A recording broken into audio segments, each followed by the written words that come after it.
영국 국방부가 단 하나의 이상 신호로 인해 발칵 뒤집혔다고 하면 믿으시겠습니까? 어느 날 오후 한국 해역에서 충격적인 레이더 하나가 감지되었습니다. 바로 한국의 핵 잠수함이었죠. 이후 국방부 안에서는 즉시 긴급 회의가 소집됐고 일부 분석관들은 한국이 중국이나 러시아의 기술을 해킹한 것이 분명하다며 주장하며 강력히 비난했죠. 결국 진실을 밝히기 위해 2명의 분석관이 직접 한국으로 파견됐습니다. 하지만 그들이 한국에서 목격한 현실은 모두의 편견과 예상을 완전히 뒤집는 충격적인 것이었죠. 과연 그들이 한국에서 발견한 진짜 진실은 무엇이었을까요? 안녕하세요. 저는 영국 국방부에서 해상정보 분석을 담당하고 있는 존 필립스입니다. 그날 한국 해역 인근에서 갑자기 이상한 신호가 포착됐죠. 분명히 핵잠수함의 특성을 보이는 신호였는데 순간적으로 레이더에서 완전히 사라져버린 겁니다. 처음에는 장비 오류라고 생각했어요. 하지만 아무리 시스템을 점검해봐도 문제가 없었습니다. 심장이 빠르게 뛰기 시작했죠. 핵잠수함이 갑자기 레이더에서 사라진다는 건 기술적으로 거의 불가능한 일이었거든요. 저는 즉시 상급자에게 보고했고 결국 1시간 만에 긴급 회의가 소집되었습니다. 각 부서의 전문가들이 모여들었고 모두들 심각한 표정을 짓고 있었습니다. 그때 클라라 로렌스가 들어왔죠. 클라라는 동아시아 지역 전문가였는데 이상할 정도로 한국에 대해서는 노골적인 멸시감을 가지고 있었습니다.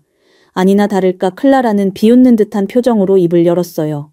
정말 웃기는 상황이군요. 한국 따위가 핵잠수함을 만들었다고요? 말이 안 되죠. 목소리에는 노골적인 조롱이 담겨 있었습니다. 회의실이 순간 조용해졌습니다. 클라라는 더욱 거침없이 말을 이어갔어요. 한국은 기본적으로 조립이나 하는 나라잖아요. 남의 기술 갖다가 껴맞추는 게 전부인 나라가 갑자기 무슨 첨단 잠수함을 만들었다는 겁니까? 이건 100% 중국이나 러시아에서 훔친 기술입니다. 저는 클라라의 극도로 모욕적인 발언을 듣고 있자니 분노가 치밀어 올랐습니다. 하지만 클라라는 멈추지 않았어요. 한국 같은 미개한 나라가 우리 영국이나 미국 수준의 기술을 가질 리 없습니다. 저들은 여전히 우리보다 수십 년은 뒤떨어진 삼류 국가예요. 미국 없이는 아무것도 아닌 놈들이죠. 더 가관인 건 클라라가 한국 문화 자체를 조롱하기 시작한 것이었어요. 한국이라는 나라 자체가 독창성이라고는 찾아볼 수 없잖아요. 음식도 중국 짝퉁, 문화도 일본 흉내내기, 이제는 군사기술까지 남의 것 훔치는군요. 저런 열등한 민족이 갑자기 이런 기술을 보인다는 게 말이 됩니까? 한국인들의 지적 수준을 생각해 보세요. 우리 서구 선진국과는 차원이 다른 수준이에요. 저는 더 이상 참을 수 없었습니다. 손을 들고 강하게 발언했죠. 그런 편견과 차별적 시각으로는 절대 진실을 찾을 수 없습니다. 우리에게는 객관적이고 과학적인 조사가 필요해요.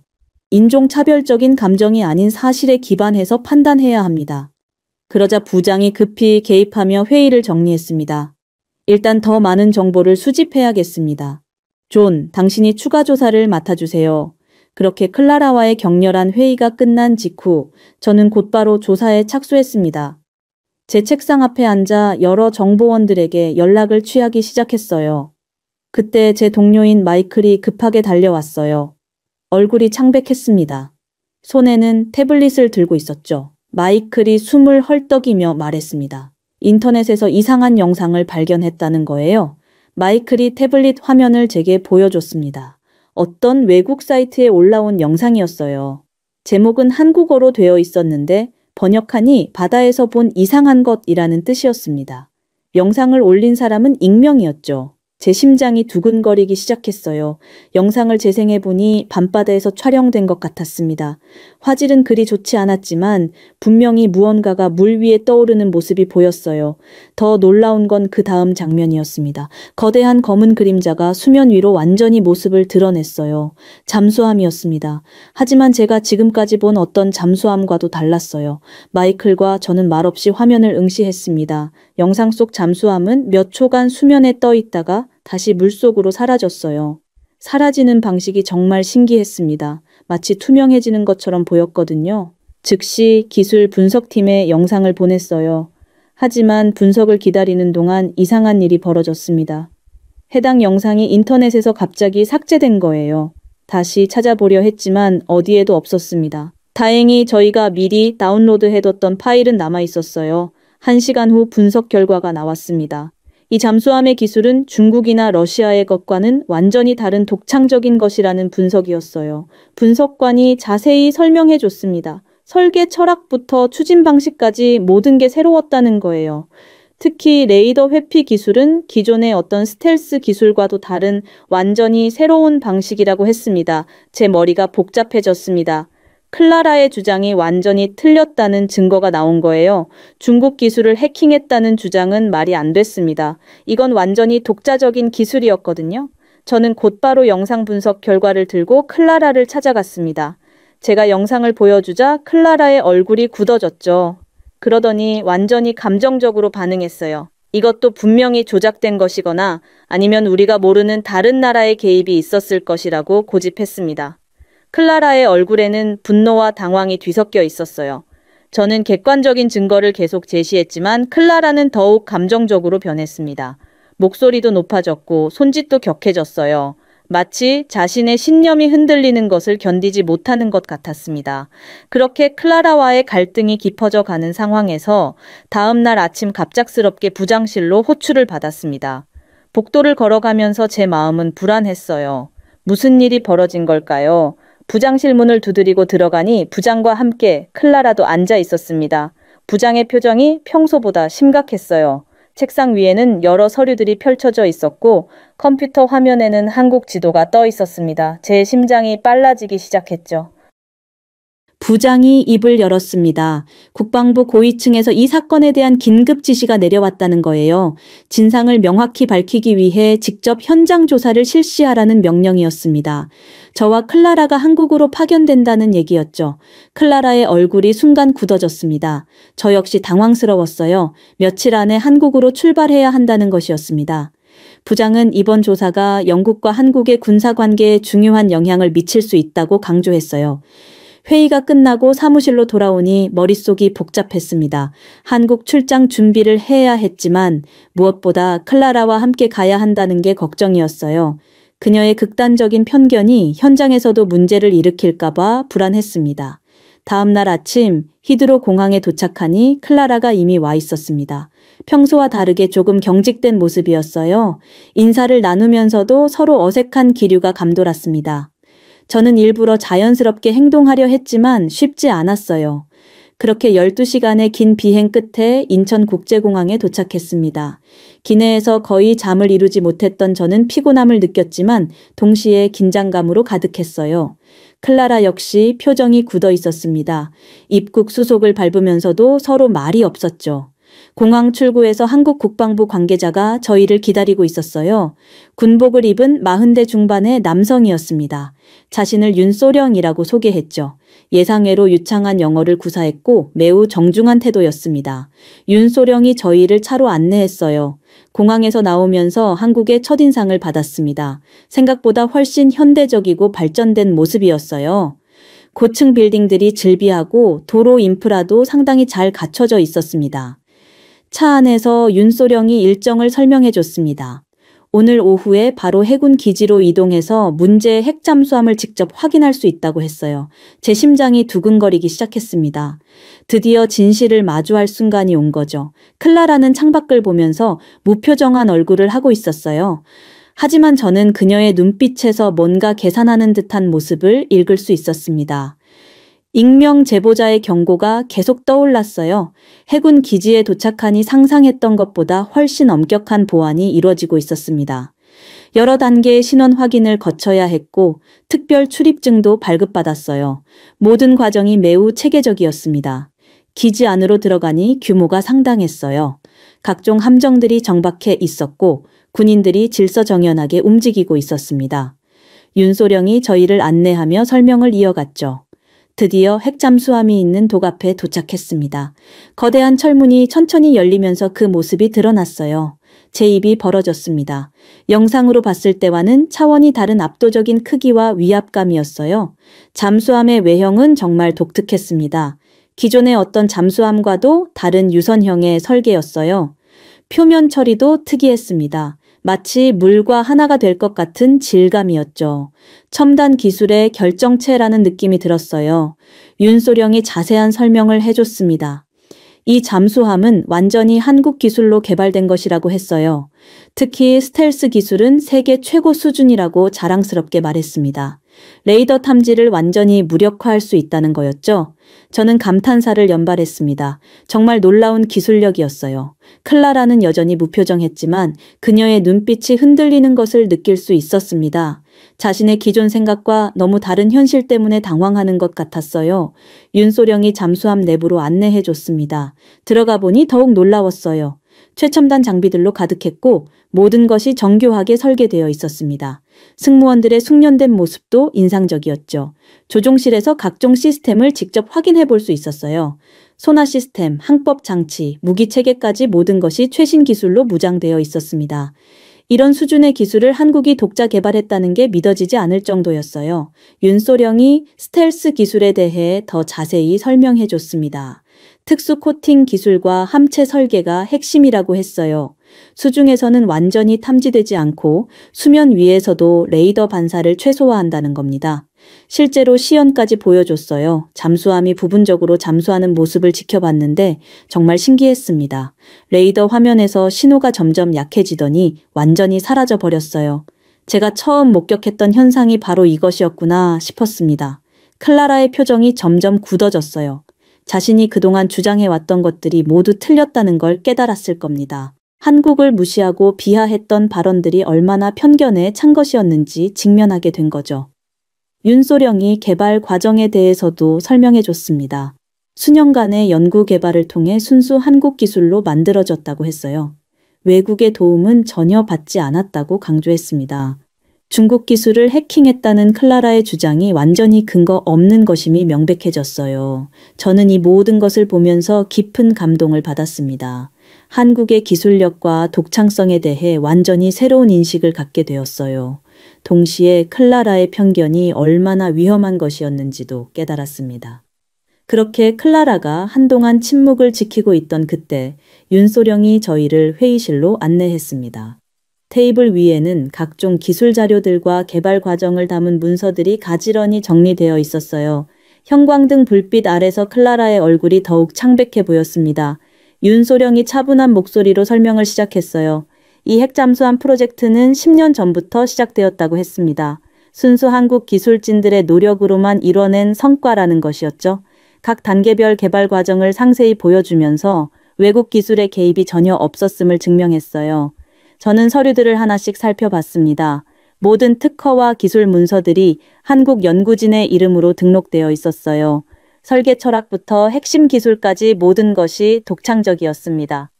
클라라가 주장했던 중국 기술 해킹설은 완전히 근거 없는 추측이었던 거죠.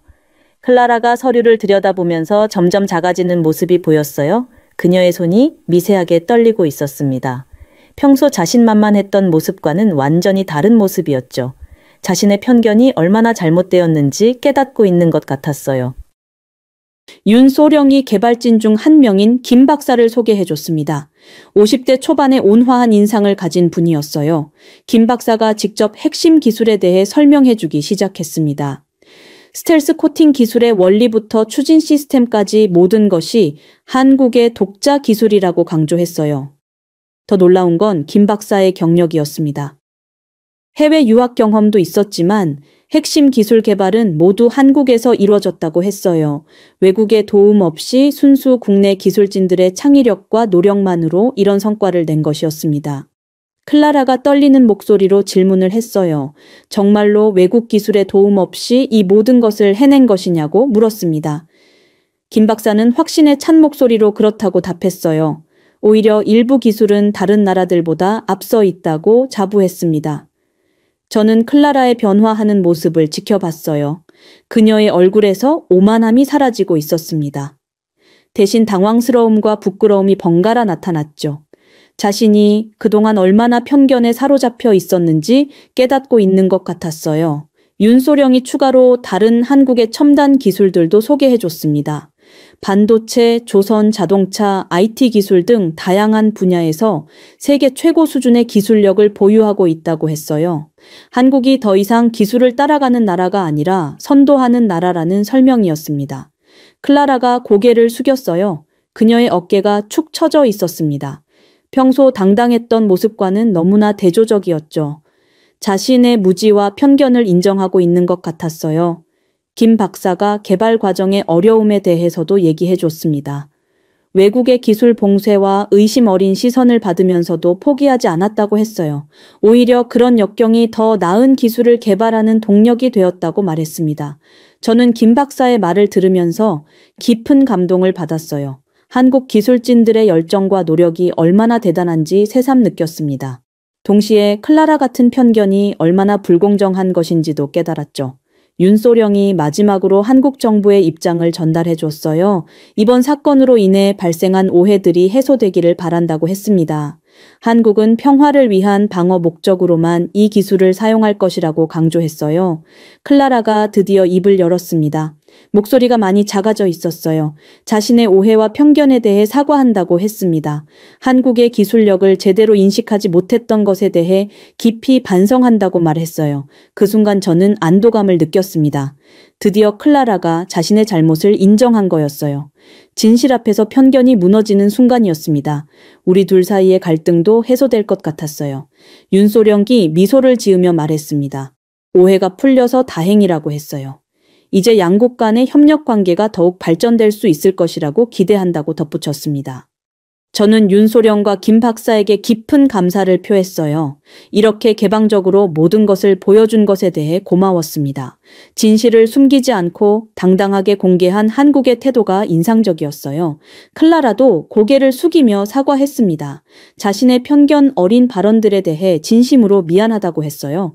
앞으로는 더 열린 마음으로 사실을 바라보겠다고 다짐했습니다. 그렇게 회의실을 나와 복잡한 심정으로 걷고 있는데 윤소령이 저희에게 제안을 했어요. 오늘 저녁에 자신의 가족과 함께 식사를 하면서 한국 문화를 체험해보라는 것이었습니다. 처음에는 공식적인 업무가 끝났으니 호텔로 돌아가려 했지만 윤소령의 진심 어린 권유를 거절하기 어려웠어요. 저녁 시간이 되어 윤소령의 집에 도착했습니다. 아파트 단지였는데 생각보다 깔끔하고 현대적이었어요. 엘리베이터를 타고 올라가면서 제 마음은 약간 긴장되어 있었습니다. 한국 가정의 일상을 직접 체험한다는 것이 새로웠거든요. 현관문이 열리자 따뜻한 냄새가 코끝을 스쳤어요. 윤소령의 아내가 나와서 반갑게 인사해 주셨습니다. 40대 초반 정도로 보이는 단정한 분이었죠. 영어는 서툴렀지만 정성스럽게 환영해주는 마음이 전해졌어요. 거실로 들어가니 초등학생 정도로 보이는 아들과 딸이 호기심 가득한 눈으로 저희를 바라보고 있었습니다. 외국인을 집에서 본 게 처음인 것 같았어요. 아이들이 수줍어하면서도 궁금해하는 모습이 귀여웠습니다. 식탁에 앉으니 정말 다양한 한국 음식들이 준비되어 있었어요. 김치, 불고기, 된장찌개, 나물 반찬들까지 색깔도 다양하고 향기도 좋았습니다. 윤소령의 아내가 하나하나 음식을 설명해주면서 어떻게 먹는지 알려줬어요. 클라라는 처음에는 조심스럽게 음식을 맛보더니 점점 표정이 밝아졌습니다. 특히 불고기를 무척 좋아하는 것 같았어요. 김치는 조금 매워했지만 계속 먹으려고 노력하는 모습이 보였죠. 윤소령이 한국의 가족 문화에 대해 설명해줬어요. 가족들이 함께 모여 식사하는 것을 매우 중요하게 생각한다고 했습니다. 아무리 바빠도 저녁 식사만큼은 함께 하려고 노력한다는 거였어요. 아이들이 점점 저희에게 익숙해지더니 영어로 간단한 질문들을 하기 시작했어요. 영국은 어떤 곳인지 비행기 타고 오는데 무섭지 않았는지 물어봤습니다. 순수한 호기심이 담긴 질문들이었죠. 저는 아이들의 질문에 하나씩 답해주면서 즐거웠어요. 특히 딸아이가 제 시계를 보고 예쁘다고 하면서 만져보고 싶어 했습니다. 그 순간 제 마음이 따뜻해졌어요. 아이들의 순수함이 모든 편견을 없애주는 것 같았습니다. 윤소령의 아내가 한국 전통차를 내어주셨어요. 옥수수차라고 하던데 고소하고 달콤한 맛이 났습니다. 식사 후에 마시는 차 한 잔이 이렇게 편안할 수 있다는 걸 처음 느꼈어요. 클라라가 윤소령의 아내에게 요리법을 물어보기 시작했습니다. 불고기는 어떻게 만드는지, 김치는 얼마나 오래 발효시키는지 궁금해했어요. 평소 한국을 무시했던 모습과는 완전히 다른 모습이었습니다. 아들이 자신의 방에서 태권도 품새를 보여주겠다고 했어요. 거실에서 진지하게 태권도 동작을 선보이는데 정말 멋있었습니다. 어린 나이에도 한국 전통 무술을 배우고 있다는 게 인상적이었어요. 윤소령이 한국의 교육 문화에 대해서도 얘기해줬습니다. 아이들 교육에 온 가족이 함께 관심을 갖고 지원한다고 했어요. 단순히 성적만이 아니라 인성교육도 중요하게 생각한다는 것이었죠. 식사가 끝나갈 무렵 윤소령의 아내가 직접 만든 한과를 내어주셨어요. 달콤하고 쫄깃한 맛이 일품이었습니다. 정성스럽게 준비해주신 마음씨가 고마웠어요. 클라라가 윤소령 가족에게 진심으로 감사 인사를 했습니다. 이런 따뜻한 환대를 받아본 적이 없다고 하면서 눈가가 촉촉해졌어요. 한국에 대한 그녀의 인식이 완전히 바뀌고 있다는 걸 느낄 수 있었습니다. 그렇게 한국에서의 마지막 밤을 보내고 다음 날 아침 저희는 영국으로 돌아갈 준비를 했습니다. 호텔에서 체크아웃을 하면서 클라라와 저는 이번 경험에 대해 간단히 이야기를 나눴어요. 그녀의 표정에서 완전히 달라진 모습을 확인할 수 있었습니다. 공항으로 가는 길에서 클라라가 말했어요. 영국으로 돌아가면 국방부에 정확한 보고서를 작성하겠다고 했습니다. 한국의 핵잠수함 기술이 완전히 독자적이며 어떤 위협도 되지 않는다는 내용으로 말이죠. 오히려 협력할 가치가 있는 파트너라고 강조하겠다고 했어요. 12시간의 비행 후 히드로 공항에 도착했습니다. 런던의 흐린 하늘이 저희를 맞이했어요. 며칠 전 떠날 때와는 완전히 다른 마음가짐으로 돌아온 것이었습니다. 짐을 찾으면서도 한국에서의 경험들이 계속 머릿속을 맴돌았어요. 다음 날 아침 국방부로 출근하니 동료들이 저희의 귀환을 방했습니다. 모두들 조사 결과가 어떻게 나왔는지 궁금해했어요. 특히 클라라의 변화된 모습을 보고 놀라는 사람들이 많았습니다. 부장실에서 보고 회의가 열렸어요. 저와 클라라가 함께 조사 결과를 발표했습니다. 클라라가 먼저 입을 열었어요. 자신의 기존 주장이 완전히 잘못되었다고 솔직하게 인정했습니다. 회의실 분위기가 순간 조용해졌죠. 클라라는 한국의 핵잠수함이 순수 자국 기술로 개발되었다고 명확히 밝혔어요. 중국 기술 해킹설은 근거 없는 추측이었다고 사과했습니다. 오히려 한국의 기술력이 예상보다 훨씬 뛰어나다고 평가했어요. 저는 기술적인 세부 사항들을 상세히 설명했습니다. 스텔스 기술의 독창성, 설계 철학의 차별성, 그리고 전반적인 성능의 우수성까지 모든 것을 객관적으로 보고했어요. 참석자들이 놀라워하는 표정이 역력했습니다. 부장이 질문했어요. 그렇다면 앞으로 한국과의 관계를 어떻게 설정해야 하는지 물었습니다. 저는 즉시 답했습니다. 전략적 파트너십을 구축해야 한다고 강력히 주장했어요. 클라라도 제 의견에 동조했습니다. 한국과의 군사기술 협력이 영국에게도 도움이 될 것이라고 말했어요. 특히 스텔스 기술 분야에서 서로 윈윈할 수 있는 관계를 만들어야 한다고 강조했습니다. 회의 참석자들이 활발하게 토론을 시작했어요. 일부는 여전히 의구심을 표했지만 저희의 구체적인 증거와 설명을 듣고 점차 설득되는 모습이었습니다. 특히 클라라의 180도 달라진 입장이 큰 영향을 미쳤어요. 부장이 결론을 내렸습니다. 한국과의 전략적 파트너십 구축을 위한 후속 작업을 진행하라고 지시했어요. 저와 클라라가 그 업무의 책임자로 임명되었습니다. 정말 뜻깊은 결과였어요. 회의가 끝난 후 클라라가 저에게 개인적으로 감사 인사를 했어요. 제가 객관적인 시각을 유지하도록 도와줬다고 했습니다. 만약 저 혼자 갔다면 편견에 사로잡혀 진실을 외면했을지도 모른다고 솔직하게 털어놨어요. 며칠 후 국방부 내부에서 저희의 보고서가 화제가 되었습니다. 특히 클라라의 변화된 태도가 많은 사람들에게 깊은 인상을 남겼어요. 편견을 극복하고 진실을 받아들인 모범 사례로 평가받았습니다. 상급자들로부터도 긍정적인 피드백을 받았어요. 객관적이고 전문적인 조사를 수행했다는 평가였습니다. 특히 국제관계에서 편견의 위험성을 경계하고 사실에 기반한 판단의 중요성을 보여줬다고 칭찬받았어요. 한국 정부로부터도 감사 메시지가 전달되었습니다. 공정하고 객관적인 조사를 통해 오해를 해소해줘서 고맙다는 내용이었어요. 양국 관계 발전에 기여했다는 평가도 함께 있었습니다. 클라라는 이후 동아시아 전문가로서 더욱 신중하고 균형 잡힌 시각을 보여줬어요. 한국 관련 분석에서도 편견 없는 객관적 평가를 내놓았습니다. 동료들도 그녀의 변화를 긍정적으로 받아들였어요. 저 역시 이번 경험을 통해 많은 것을 배웠습니다. 국제정세 분석에서 선입견이 얼마나 위험한지 깨달았어요. 항상 열린 마음으로 사실을 바라보는 것이 얼마나 중요한지 새삼 느꼈습니다. 몇 주 후 한국과의 첫 번째 기술협력 회의가 성사되었어요. 윤소령도 대표단의 일원으로 런던에 왔습니다. 공항에서 다시 만난 윤소령과 반갑게 인사를 나눴어요. 회의는 매우 성공적이었습니다. 양국이 상호 이익이 되는 기술 협력 방안들을 구체적으로 논의했어요. 특히 해상 안보 분야에서의 협력 가능성이 높게 평가되었습니다. 그렇게 한국과의 첫 번째 기술 협력 회의가 성공적으로 마무리된 후 몇 달이 지났습니다. 그동안 저와 클라라는 국방부 내에서 완전히 달라진 입지를 갖게 되었어요. 특히 이번 사건을 통해 보여준 전문성과 객관성이 높이 평가받았습니다. 어느 날 아침 부장이 저를 개별적으로 불렀어요. 사무실에 들어가니 부장의 표정이 평소보다 밝았습니다. 책상 위에는 인사 발령 관련 서류들이 놓여 있었어요. 제 심장이 두근거리기 시작했습니다. 부장이 말했어요. 이번 한국 사건 처리 과정에서 보여준 저의 능력을 인정받아 승진이 확정되었다는 것이었습니다. 국제협력 담당 팀장으로 발령된다고 했어요. 정말 예상치 못한 소식이었습니다. 더욱 놀라운 건 클라라 역시 승진했다는 소식이었어요. 동아시아 담당 부팀장으로 임명되었다고 했습니다.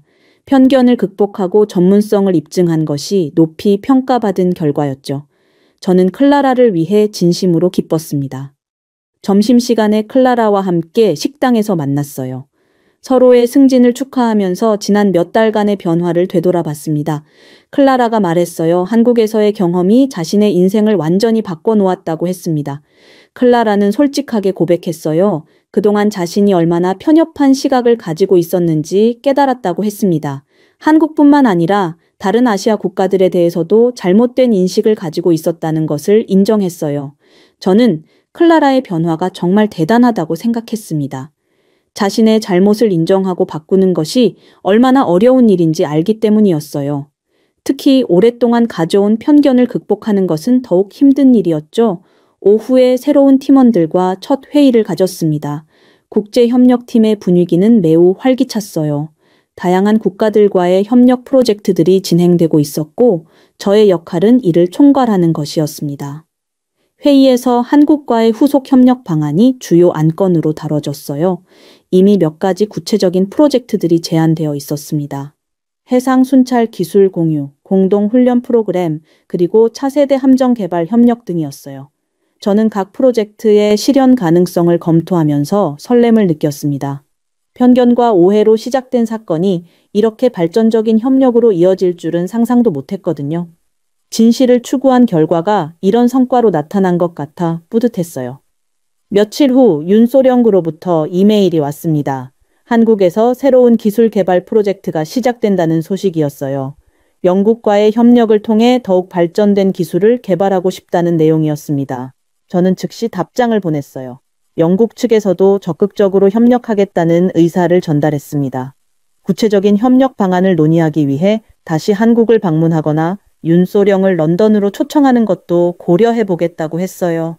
클라라도 자신의 새로운 역할에 잘 적응하고 있었어요. 동아시아 지역 분석 보고서의 질이 눈에 띄게 향상되었습니다. 편견 없는 객관적 분석으로 상급자들로부터 높은 평가를 받고 있었어요. 어느 날 저녁 집에서 아내 엠마와 함께 저녁을 먹으면서 이야기했습니다. 엠마가 말했어요. 한국에서 돌아온 후 제가 많이 달라졌다고 했습니다. 더욱 열린 마음을 갖게 되었고 다른 문화에 대해서도 관심이 많아졌다는 거였어요. 엠마가 제안했습니다. 올해 휴가 때 한국을 여행해보자고 했어요. 제가 그렇게 감동받았던 한국의 문화와 사람들을 직접 경험해보고 싶다고 했습니다. 저는 흔쾌히 동의했어요. 몇 주 후 국방부에서 우수 직원 표창식이 있었습니다. 저와 클라라가 함께 표창을 받게 되었어요. 한국 핵 잠수함 사건의 성공적 해결과 양국 관계 발전에 기여한 공로를 인정받은 것이었습니다. 표창식에서 부장이 말했어요. 이번 사건은 국제관계에서 편견의 위험성과 객관적 조사의 중요성을 보여주는 모범 사례가 되었다고 했습니다. 다른 부서에서도 벤치마킹하고 있다는 소식도 전해줬어요. 저는 표창을 받으면서 감회가 새로웠습니다. 처음 레이더에서 사라진 잠수함 신호를 발견했을 때만 해도 이런 결과를 예상하지 못했거든요. 진실을 추구하는 것이 얼마나 중요한지 다시 한번 깨달았어요. 클라라도 소감을 발표했습니다. 자신의 편견을 극복할 수 있게 도와준 동료들과 한국 관계자들에게 감사하다고 했어요. 앞으로도 객관적이고 공정한 분석을 위해 노력하겠다고 다짐했습니다. 표창식이 끝난 후 동료들과 함께 축하 모임을 가졌어요. 모두들 저희의 성과를 진심으로 축하해줬습니다. 특히 클라라의 변화에 대해 많은 사람들이 감탄했어요. 집으로 돌아가는 길에 저는 지난 몇 달을 되돌아봤습니다. 한순간의 편견이 얼마나 큰 문제를 일으킬 수 있는지, 그리고 열린 마음과 객관적 태도가 얼마나 중요한지 깨달은 시간이었어요. 한국에서 보여준 포용력과 개방성을 본받아 앞으로도 선입견 없는 시각을 유지하겠다고 다짐했습니다. 여러분은 하버드 대학의 작은 강의실에서 벌어진 논쟁 하나가 미국 최고의 명문 대학을 뒤흔들었다는 사실을 믿으시나요? 하버드 정치학과에서 열린 동아시아 국제관계 강의 도중 한 학생이 돌연 한국의 군사력에 대한 의혹을 제기했습니다. 논쟁은 순식간에 격화됐고 결국 학교 측은 진실을 확인하기 위해 특별조사팀을 꾸려 한국으로 보냅니다. 하지만 그들이 한국에서 발견한 것은 모두의 예상을 완전히 뒤엎는 충격적인 진실이었죠. 과연 그들은 한국에서 무엇을 보고 돌아왔을까요? 지금부터 그들이 밝혀낸 놀라운 진실을 만나보시죠. 안녕하세요. 저는 하버드 대학교 정치학과 교수 마이클입니다. 그날 제 강의실 수업 주제는 동아시아 신흥 강국의 군사력과 기술 발전이었습니다. 일본, 중국에 이어 한국에 관한 이야기를 시작하려는 순간 뒷자리에서 불쾌한 웃음소리가 들렸죠. 데이비드가 갑자기 발언을 시작했습니다. 한국이라는 나라를 진정한 강국으로 볼 수 있는지 의문을 제기하는 내용이었어요. 평소에도 다소 도전적인 성격이지만 그날따라 그의 목소리에 평소보다 강한 적대감이 묻어났습니다. 순간 강의실 공기가 차갑게 얼어붙었죠. 데이비드는 계속해서 한국의 군사력이 실질적으로 전무하며 기술력도 허풍에 불과하다고 강하게 주장했어요. 그는 한국이 첨단 군사 장비를 보유한다고 선전하지만 실제로는 미국의 보호를 받지 않으면 아무것도 할 줄 아는 게 없는 빈껍데기 나라일 뿐이라고 비웃었습니다. 북한과 전쟁이라도 일어나면 금방 북한에게 지배당하게 될 것이라는 발언도 서슴지 않더군요. 그의 눈빛에서 단순한 학문적 반박이 아닌 깊은 개인적 감정이 느껴졌죠. 이뿐만이 아니었습니다. 데이비드는 한국이 개발한 군사기술의 신뢰성에 의문을 제기하며 그의 가족이 한국의 방위산업체와 관련된 투자에서 큰 손실을 입었다는 사실을 언급했습니다. 한국의 군사기술력이 과장되었으며 실제 전투 능력은 의심스럽다는 주장이었어요. 갑작스러운 개인적 고백에 저는 잠시 말을 잃었어요. 강의실에 무거운 침묵이 내려앉았습니다. 학문적 토론이 개인적 원한으로 변질되는 순간이었습니다. 그때 개인적 경험을 이해하지만 한 국가를 일반화하는 것은 위험하다는 제 의견을 표현하려 했으나 제 말이 채 끝나기도 전에 앞줄에서 앤드류가 벌떡 일어났어요. 평소 조용하던 학생이었는데 그의 얼굴은 붉게 상기되어 있었습니다. 앤드류는 데이비드의 주장이 완전히 잘못된 편견이라고 강력히 반박했습니다. 한국이 세계 10위권의 경제 강국일 뿐만 아니라 독자적인 방산 기술력을 보유하고 있으며 다양한 첨단 무기 체계를 자체 개발하여 수출까지 하고 있다는 사실을 언급했어요. 또한 북한과의 대치 상황에서도 발전된 군사 능력을 갖춘 국가라는 점을 강조했습니다. 겨우 개인적 편견으로 한 국가의 군사력을 폄하하는 것은 학문적으로 매우 위험한 접근법이라는 지적도 이어졌죠. 앤드류의 눈빛은 진지했습니다. 그의 목소리에서는 확신이 느껴졌어요. 반면 데이비드는 앤드류를 향해 비웃듯 고개를 저었죠. 앤드류가 한국 드라마나 보면서 환상을 갖고 있을 뿐이며 실제 현실은 전혀 다르다 것을 전혀 알지 못한다며 반론을 제기했습니다. 그렇게 강의실 내 긴장감이 최고조에 달했어요. 다른 학생들은 불편한 표정으로 자리에서 몸을 움츠렸습니다. 이대로 두면 학문적 토론이 아닌 감정 싸움으로 번질 것 같았죠. 결국 저는 두 학생 모두 자리에 앉도록 요청하며 처음 계획했던 강의 내용을 급히 수정해야 했습니다. 저는 서류 가방에서 태블릿을 꺼내 한국의 군사력에 관한 자료를 신속하게 찾아냈습니다. 다행히 최근 연구 프로젝트를 위해 수집해둔 데이터가 있었죠. 오늘은 계획을 조금 수정하여 한국의 실제 군사 역량에 대해 살펴보겠습니다. 태블릿을 강의실 스크린에 연결하고 스톡홀름 국제평화연구소에 공식 자료를 띄웠어요. 한국이 세계 군사력 순위 6위에 랭크되어 있음을 보여주는 그래프였습니다. 학생들의 표정이 놀라움으로 변했죠. 데이비드는 자리에서 미세하게 몸을 움직이며 불편한 기색을 드러냈습니다. 차분한 목소리로 북한과의 군사적 긴장 상황 속에서 발전한 한국의 방위 산업을 설명했어요.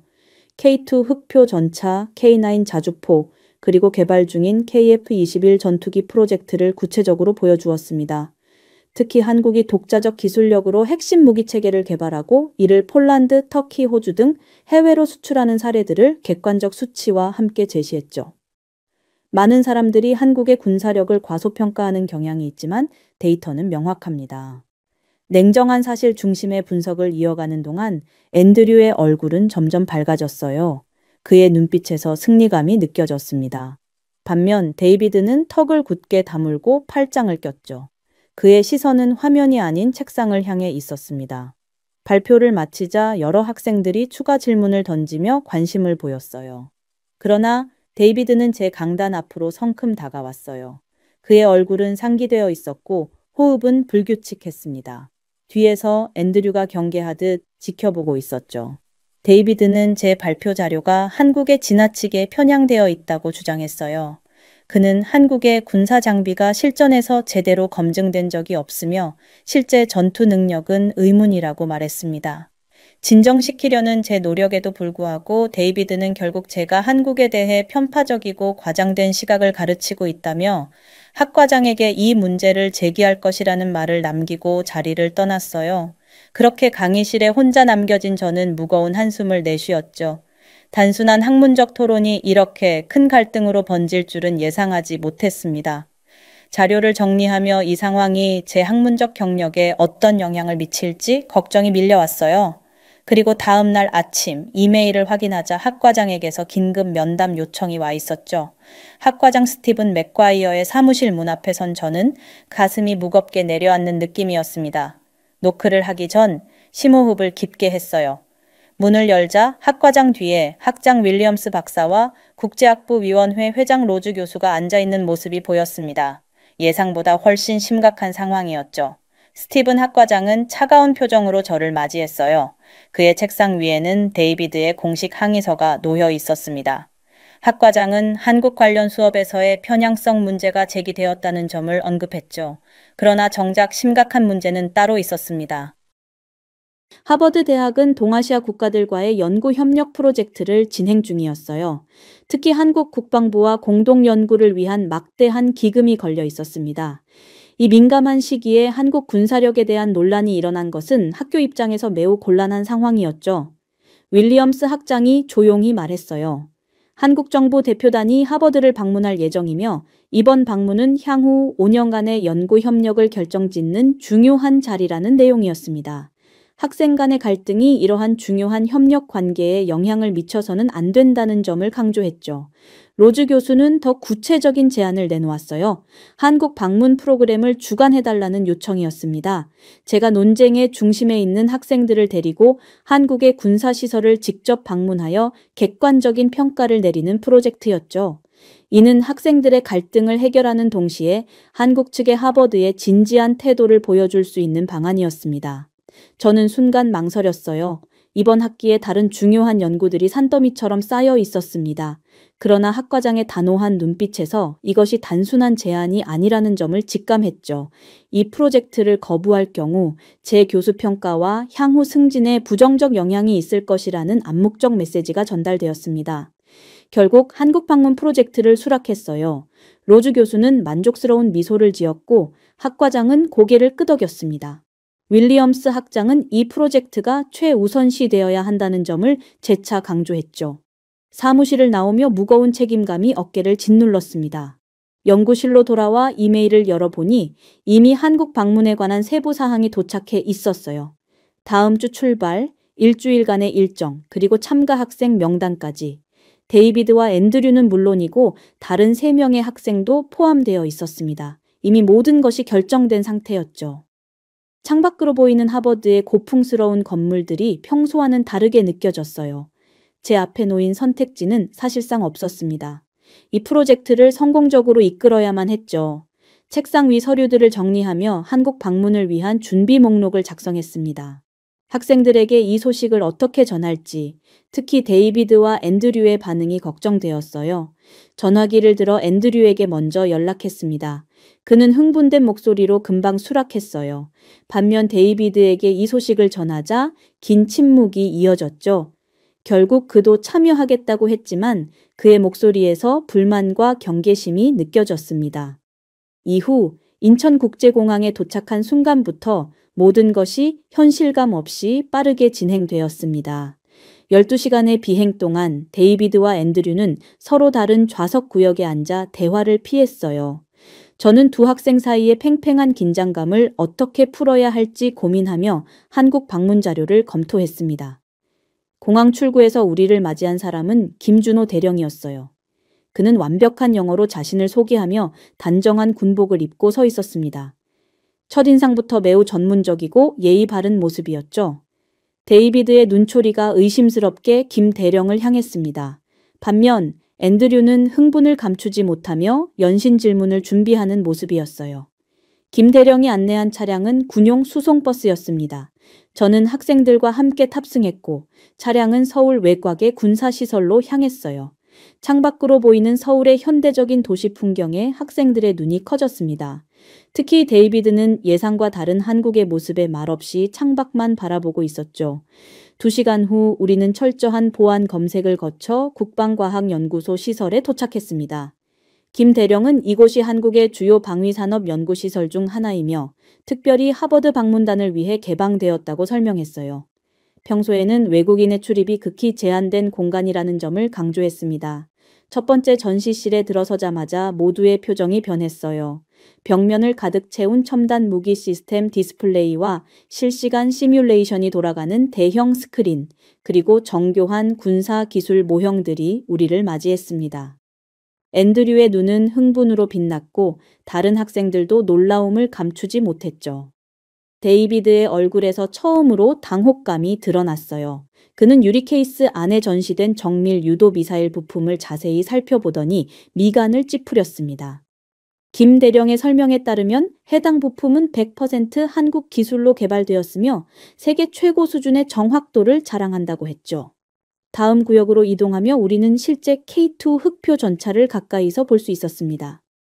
김 대령은 이 전차의 주요 성능과 해외 수출 현황을 상세히 설명했어요. 데이비드는 점점 불안해 보였고 그의 손가락이 무의식적으로 떨리는 모습이 눈에 띄었습니다. 시설 내 통제실에서는 한국군의 지휘 통제 시스템 시연이 이루어졌어요. 북한과의 접경 지역을 실시간으로 모니터링하는 첨단 감시 체계와 사이버 방어 시스템이 작동하는 모습을 직접 목격했습니다. 정교한 시스템의 효율성과 기술력에 저조차도 놀라움을 금치 못했죠. 앤드류가 김 대령에게 연신 질문을 던지는 사이 저는 데이비드의 변화하는 표정을 주시했어요. 그의 얼굴에는 혼란과 의구심, 그리고 점차 인정하기 싫은 현실을 마주한 사람의 복잡한 감정이 교차했습니다. 그는 더 이상 시큰둥한 태도를 유지하지 못하고 진지하게 전시물들을 관찰하기 시작했죠. 저녁 식사를 위해 시설 내 식당으로 이동하는 동안 데이비드가 제 옆으로 다가왔어요. 그의 목소리는 평소보다 낮고 조심스러웠습니다. 그는 오늘 본 것들이 실제로 작동하는지, 그리고 이 모든 것이 쇼가 아닌지 확인하고 싶다고 말했죠. 저는 김 대령에게 데이비드의 의문을 전달했고 김 대령은 미소를 지으며 내일 더 놀라운 것을 보여주겠다고 답했습니다. 다음 날 아침 호텔 로비에 모인 우리 일행의 분위기는 미묘하게 달라져 있었습니다. 데이비드는 평소보다 조용했고 앤드류는 새로운 방문지에 대한 기대감에 들떠 있었어요. 김 대령은 정확히 8시에 도착하여 오늘의 일정을 안내했습니다. 우리는 더 높은 보안 등급의 군사시설로 이동한다는 설명이었죠. 차량이 도착한 곳은 철통 같은 경비가 지키는 산속 시설이었어요. 3중 보안 검색을 통과하는 동안 학생들의 얼굴에는 긴장감이 역력했습니다. 김 대령은 이곳이 한국군의 통합작전본부와 연결된 첨단 군사 시스템 테스트 시설이라고 설명했죠. 지하 벙커처럼 설계된 건물 내부는 놀라울 정도로 첨단 장비들로 가득했어요. 우리는 한국군의 독자적인 미사일 방어 시스템과 사이버 보안 시설을 차례로 견학했습니다. 데이비드의 눈빛이 점점 달라지는 것을 느낄 수 있었죠. 그의 의심은 점차 놀라움으로 바뀌고 있었습니다. 중앙통제실에 도착했을 때 김 대령은 특별 시연을 준비했다고 말했어요. 그는 한국군의 통합 지휘 체계가 어떻게 실시간으로 작동하는지 보여주었습니다. 거대한 스크린에는 한반도 전체를 아우르는 군사 정보가 실시간으로 흐르고 있었죠. 앤드류와 다른 학생들은 감탄을 금치 못했고 데이비드조차 몸을 앞으로 기울이며 진지하게 관찰했습니다. 점심 식사 후 김 대령은 우리를 새로운 구역으로 안내했어요. 그러나 그는 특별히 주의사항을 강조했습니다. 이 구역은 절대 허가 없이 접근하거나 사진 촬영을 해서는 안 된다는 내용이었죠.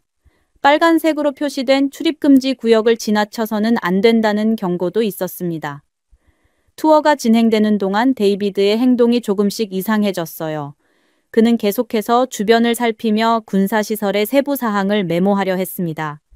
김 대령의 설명이 이어지는 동안 데이비드가 슬그머니 뒤로 물러나는 모습이 눈에 띄었죠. 저는 불안한 마음에 그를 주시했지만 다른 학생들의 질문에 답하느라 잠시 시선을 뗐습니다. 그 짧은 순간이 문제였어요. 다시 주변을 둘러봤을 때 데이비드의 모습이 보이지 않았습니다. 심장이 빠르게 뛰기 시작했죠. 김 대령에게 상황을 알리려는 찰나 갑자기 요란한 경보음이 울려 퍼졌습니다. 붉은색 경고등이 깜빡이며 시설 전체가 긴장감에 휩싸였어요. 김 대령의 얼굴이 순식간에 굳어졌습니다. 그는 무전을 주고받은 후 저희에게 대기할 것을 지시했어요. 앤드류가 무슨 일이냐고 물었지만 김 대령은 자세한 설명 없이 빠르게 자리를 떠났습니다. 남겨진 우리는 불안한 시선을 교환했죠. 약 10분 후 군인들이 데이비드를 에스코트하며 나타났어요. 그의 얼굴은 창백했고 걸음걸이는 불안정했습니다. 김 대령이 뒤따라 들어왔는데 그의 표정은 엄격했지만 의외로 침착했죠. 김 대령의 설명에 따르면 데이비드가 출입금지 구역에 들어가 군사 시스템의 일부 장비를 만지다가 경보가 작동했다고 했어요. 다행히 중대한 피해는 없었지만 일부 시스템이 일시적으로 다운되었다는 설명이었습니다. 데이비드는 고개를 푹 숙인 채 변명할 기회조차 찾지 못했죠. 저는 즉시 김 대령에게 깊은 사과의 뜻을 전했습니다. 이런 사고로 외교적 문제가 발생할까 심히 우려되었어요. 그러나 김 대령의 반응은 예상 밖이었습니다. 그는 오히려 데이비드에게 물을 건네며 괜찮은지 물었죠. 이어서 이런 호기심은 이해할 수 있지만 안전규칙은 반드시 지켜야 한다고 차분히 설명했습니다. 데이비드의 눈에는 혼란스러운 감정이 가득했어요. 분명 강한 질책을 예상했지만 오히려 이해와 배려를 받은 것이 그를 더 당황스럽게 만든 듯했습니다. 그는 작은 목소리로 사과했고 김 대령은 고개를 끄덕이며 투어를 계속할 것을 제안했죠. 다음 날 우리의 일정은 서울대학교 방문이었습니다. 군사시설에서의 긴장감 넘치는 상황 이후 학문적 교류의 시간은 다소 편안하게 느껴졌어요. 서울대학교 국제관계학과 연구실에 도착하자 이수연 박사가 반갑게 우리를 맞이했습니다. 그녀는 한국의 국방정책을 연구하는 젊은 학자였죠. 이수연 박사는 완벽한 영어로 한국의 국방 역사와 현재 직면한 안보 도전에 대해 프레젠테이션을 시작했어요. 학생들은 모두 집중하여 경청했습니다. 특히 앤드류는 열정적으로 질문을 던지며 이수연 박사와 활발한 학문적 교류를 이어갔죠. 그의 얼굴에는 순수한 지적 호기심이 가득했습니다. 점심시간 앤드류와 이수연 박사는 한국의 안보 정책에 관한 대화를 이어갔어요. 두 사람 사이에 학문적 공감대가 형성되는 것이 눈에 띄게 보였습니다. 앤드류는 이수연 박사의 최근 논문을 읽었다며 구체적인 내용을 언급했고 이수연은 앤드류의 통찰력에 감탄하는 모습이었죠. 데이비드는 이 모습을 멀리서 지켜보며 불편한 표정을 감추지 못했어요. 그는 식사를 제대로 하지 않은 채 포크로 음식만 뒤적였습니다. 저는 그가 어제의 사건으로 여전히 부끄러움을 느끼고 있다고 생각했죠. 그러나 상황은 생각보다 복잡했습니다. 오후 세션에서 이수연 박사는 한국의 자체 개발 무기 시스템에 대한 기술적 설명을 이어갔어요. 앤드류는 끄덕이며 진지하게 메모를 했고 때로는 전문적인 질문을 던져 이수연 박사를 놀라게 했습니다. 그들의 상호작용이 깊어질수록 데이비드의 얼굴은 점점 어두워졌죠. 저녁 식사를 위해 한국 전통 음식점으로 이동하는 버스 안에서 처음으로 불협화음이 터져 나왔어요. 데이비드가 앤드류에게 이수연 박사와의 대화가 지나치게 친밀해 보인다고 지적했습니다. 그의 목소리에는 평소에 없던 신경질적인 톤이 묻어났죠. 앤드류는 당황한 표정으로 그것은 순수한 학문적 교류일 뿐이라고 답했습니다. 저녁 식사 자리에서 이수연 박사는 한국 문화와 역사에 대해 이야기했어요. 앤드류는 열정적으로 질문하며 한국에 대한 깊은 관심을 표현했습니다. 데이비드는 그런 앤드류를 계속해서 비꼬는 듯한 눈빛으로 바라보았죠. 식사 내내 불편한 공기가 테이블을 감쌌습니다. 호텔로 돌아오는 길에 데이비드가 갑자기 앤드류에게 한국에 지나치게 호의적인 태도를 보인다고 비난했어요. 그는 앤드류가 객관성을 잃고 한국의 선전에 넘어갔다고 주장했습니다. 앤드류는 이에 강하게 반박하며 오히려 데이비드야말로 편견에 사로잡혀 있다고 지적했죠. 두 사람의 언쟁은 점점 격해졌습니다. 저는 중재자로 나서 상황을 진정시키려 했지만 둘 사이의 갈등은 이미 개인적인 영역으로 번져 있었어요. 앤드류는 데이비드의 고집과 편협함을 비난했고 데이비드는 앤드류가 이수연 박사에게 감정적으로 끌려 학문적 판단력을 잃었다고 되받아쳤습니다. 호텔 로비에서의 논쟁은 다른 학생들까지 불편하게 만들었죠. 그날 밤 저는 호텔 방에서 이 상황을 어떻게 해결해야 할지 고민했어요. 데이비드와 앤드류의 갈등이 단순한 학문적 의견 차이를 넘어 깊은 개인적 반감으로 변질된 것이 우려되었습니다. 이 여정의 목적은 객관적인 학문적 평가였지만 두 학생 사이의 감정적 대립이 모든 것을 복잡하게 만들고 있었죠. 다음 날 아침 일찍 저는 호텔 로비에서 데이비드를 발견했습니다. 그는 창가에 홀로 앉아 커피를 마시고 있었어요. 평소에 자신감 넘치는 모습과 달리 깊은 생각에 잠겨 있는 듯 했습니다.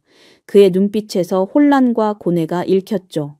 다가가 간단한 인사를 건넸지만 그는 짧게 대답할 뿐 더 이상의 대화를 원치 않는 듯 했습니다. 오늘의 일정은 한국의 방위산업체 현장 방문이었어요. 버스에 오르며 데이비드와 앤드류가 서로 최대한 멀리 떨어져 앉는 모습이 안타까웠습니다. 다른 학생들도 이 긴장감을 느끼는지 평소보다 조용했죠. 김 대령은 상황을 눈치챘는지 오늘의 일정에 대해 더 열정적으로 설명하며 분위기를 바꾸려 노력했습니다. 방위산업체에 도착하자 놀라운 광경이 펼쳐졌어요. 대형 조립 라인에서는 K9 자주포가 제작되고 있었고 다른 구역에서는 첨단 레이더 시스템의 테스트가 진행 중이었습니다. 현장 엔지니어들은 자신들의 기술력을 자랑스럽게 설명했고 학생들은 실제 제작 과정을 가까이서 볼 수 있었죠. 점심시간 회사 구내식당에서 식사를 하던 중 예상치 못한 상황이 벌어졌어요. 한 엔지니어가 영어로 데이비드에게 다가와 간단한 대화를 시작했습니다. 그는 데이비드의 가족 회사가 어떤 분야인지 물었고 데이비드가 방위산업 관련 부품 제조였다고 답하자 진지한 관심을 보였죠. 대화가 이어지면서 데이비드의 표정이 점차 변했습니다. 그의 얼굴에서 방어적인 긴장감이 사라지고 점점 편안해지는 모습이 역력했어요. 엔지니어는 데이비드에게 기술적인 질문을 던졌고 데이비드는 자신의 전문 분야에서 자신감 있게 대답했습니다. 두 사람의 대화는 순수한 전문가적 교류로 발전했죠. 오후 일정 중 우리는 연구개발센터를 방문했어요. 이곳에서 이수연 박사가 다시 합류했습니다. 그녀는 특별히 데이비드에게 관심을 보이며 그의 가족 회사에 대해 질문했죠. 데이비드는 처음에는 경계했지만 이수연의 진심 어린 관심에 점차 마음을 열기 시작했습니다. 저녁 식사 자리에서 이수연은 한국과 미국 기업들의 협력 가능성에 대해 이야기했어요. 데이비드의 가족 회사가 겪었던 어려움에 공감하면서도 그것이 문화적 오해에서 비롯된 부분이 있을 수 있다고 조심스럽게 설명했습니다. 데이비드는 처음으로 자신의 편견을 인정하는 듯한 표정을 지었죠. 식사가 끝나갈 무렵 데이비드는 조용히 앤드류 옆으로 자리를 옮겼어요. 그는 낮은 목소리로 뭔가를 말했고 앤드류의 표정이 놀라움에서 안도로 바뀌었습니다. 두 사람이 대화를 이어가는 모습에서 서서히 화해의 기운이 느껴졌죠.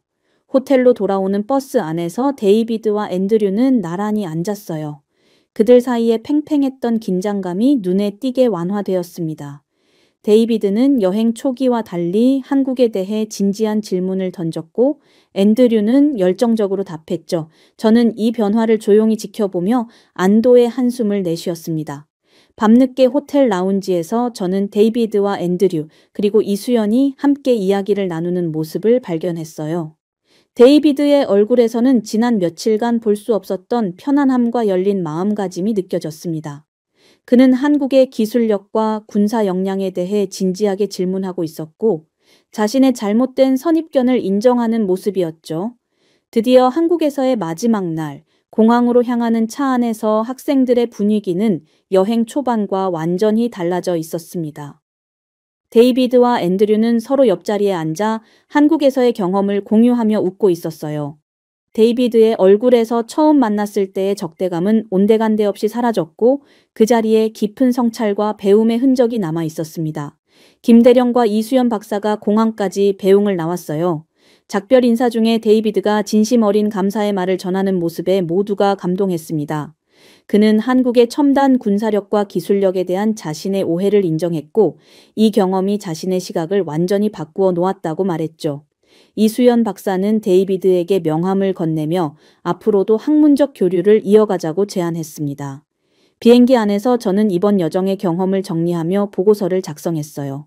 학생들이 어떻게 실제 경험을 통해 편견을 극복하고 더 깊은 이해에 도달했는지 기록했습니다. 특히 데이비드의 변화 과정은 교육자로서 가장 값진 사례였죠. 그는 자신의 깊은 개인적 편견을 마주하고 이를 극복해 나가는 용기를 보여주었습니다.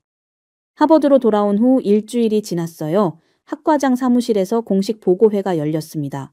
스티븐 학과장과 윌리엄스 학장, 그리고 로즈 교수가 모두 참석했죠. 저는 한국 방문의 성과를 객관적으로 보고했고 한국 국방부와의 연구 협력 가능성에 대해 긍정적인 전망을 제시했습니다. 그러나 진정한 변화의 순간은 다음 주 강의실에서 찾아왔어요. 동아시아 군사력과 국제 안보 수업에서 학생들에게 한국 방문 경험을 공유할 기회가 있었습니다. 강의실은 평소보다 많은 학생들로 가득 찼고 심지어 다른 학과 교수들도 몇 명 참석했죠. 모두가 이번 방문에 대한 이야기를 듣고 싶어 했습니다. 발표를 시작하려는 순간 데이비드가 갑자기 손을 들었어요. 그가 먼저 발언권을 요청한 것이 의외였습니다. 그에게 기회를 주자 데이비드는 강단 앞으로 걸어 나왔죠. 강의실 전체가 조용해졌습니다. 데이비드는 떨리는 목소리로 자신의 이야기를 시작했어요. 처음에 한국에 대해 가졌던 강한 편견과 적대감을 솔직히 고백했습니다. 가족의 비즈니스 실패로 인한 개인적 원한이 어떻게 한 국가 전체에 대한 편견으로 발전했는지 털어놓았죠. 그리고 한국 방문을 통해 자신의 시각이 얼마나 좁고 왜곡되어 있었는지 깨달았다고 말했습니다. 데이비드는 한국의 군사 기술과 방위 산업의 발전상을 상세히 설명했어요. 그는 직접 보고 체험한 한국의 첨단 무기 시스템과 군사 역량에 대해 객관적인 평가를 내렸습니다. 특히 한국군의 전문성과 위기관리 능력에 깊은 감명을 받았다고 강조했죠. 그의 발표는 자신의 과거 발언에 대한 공개적인 수정이자 사과였습니다. 앤드류도 데이비드의 뒤를 이어 자신의 경험을 나누었어요. 두 사람의 시각이 어떻게 충돌하고 결국 화해에 이르렀는지 설명했습니다. 그는 사실에 기반한 판단의 중요성과 직접 경험을 통한 이해의 가치를 강조했죠. 강의실은 깊은 감동과 존경으로 가득 찼습니다. 학생들의 얼굴에서는 진정한 배움의 순간을 목격한 감탄이 읽혔어요. 발표가 끝나자 자발적인 박수가 터져 나왔고 그것은 오래도록 이어졌습니다. 그날 저녁 연구실로 돌아오니 학과장에게서 메일이 와 있었어요. 한국 국방부와의 공동 연구 제안이 승인되었다는 내용이었습니다. 더불어 저의 교수 평가도 최고 등급으로 상향되었죠. 창밖으로 하버드의 고풍스러운 캠퍼스를 바라보며 깊은 만족감을 느꼈습니다. 교육자로서 이보다 더 보람찬 순간은 없을 것이라는 생각이 들었어요. 연구실 책상에 앉아 한국에서 가져온 자료들을 정리하며 깊은 감회에 젖었습니다.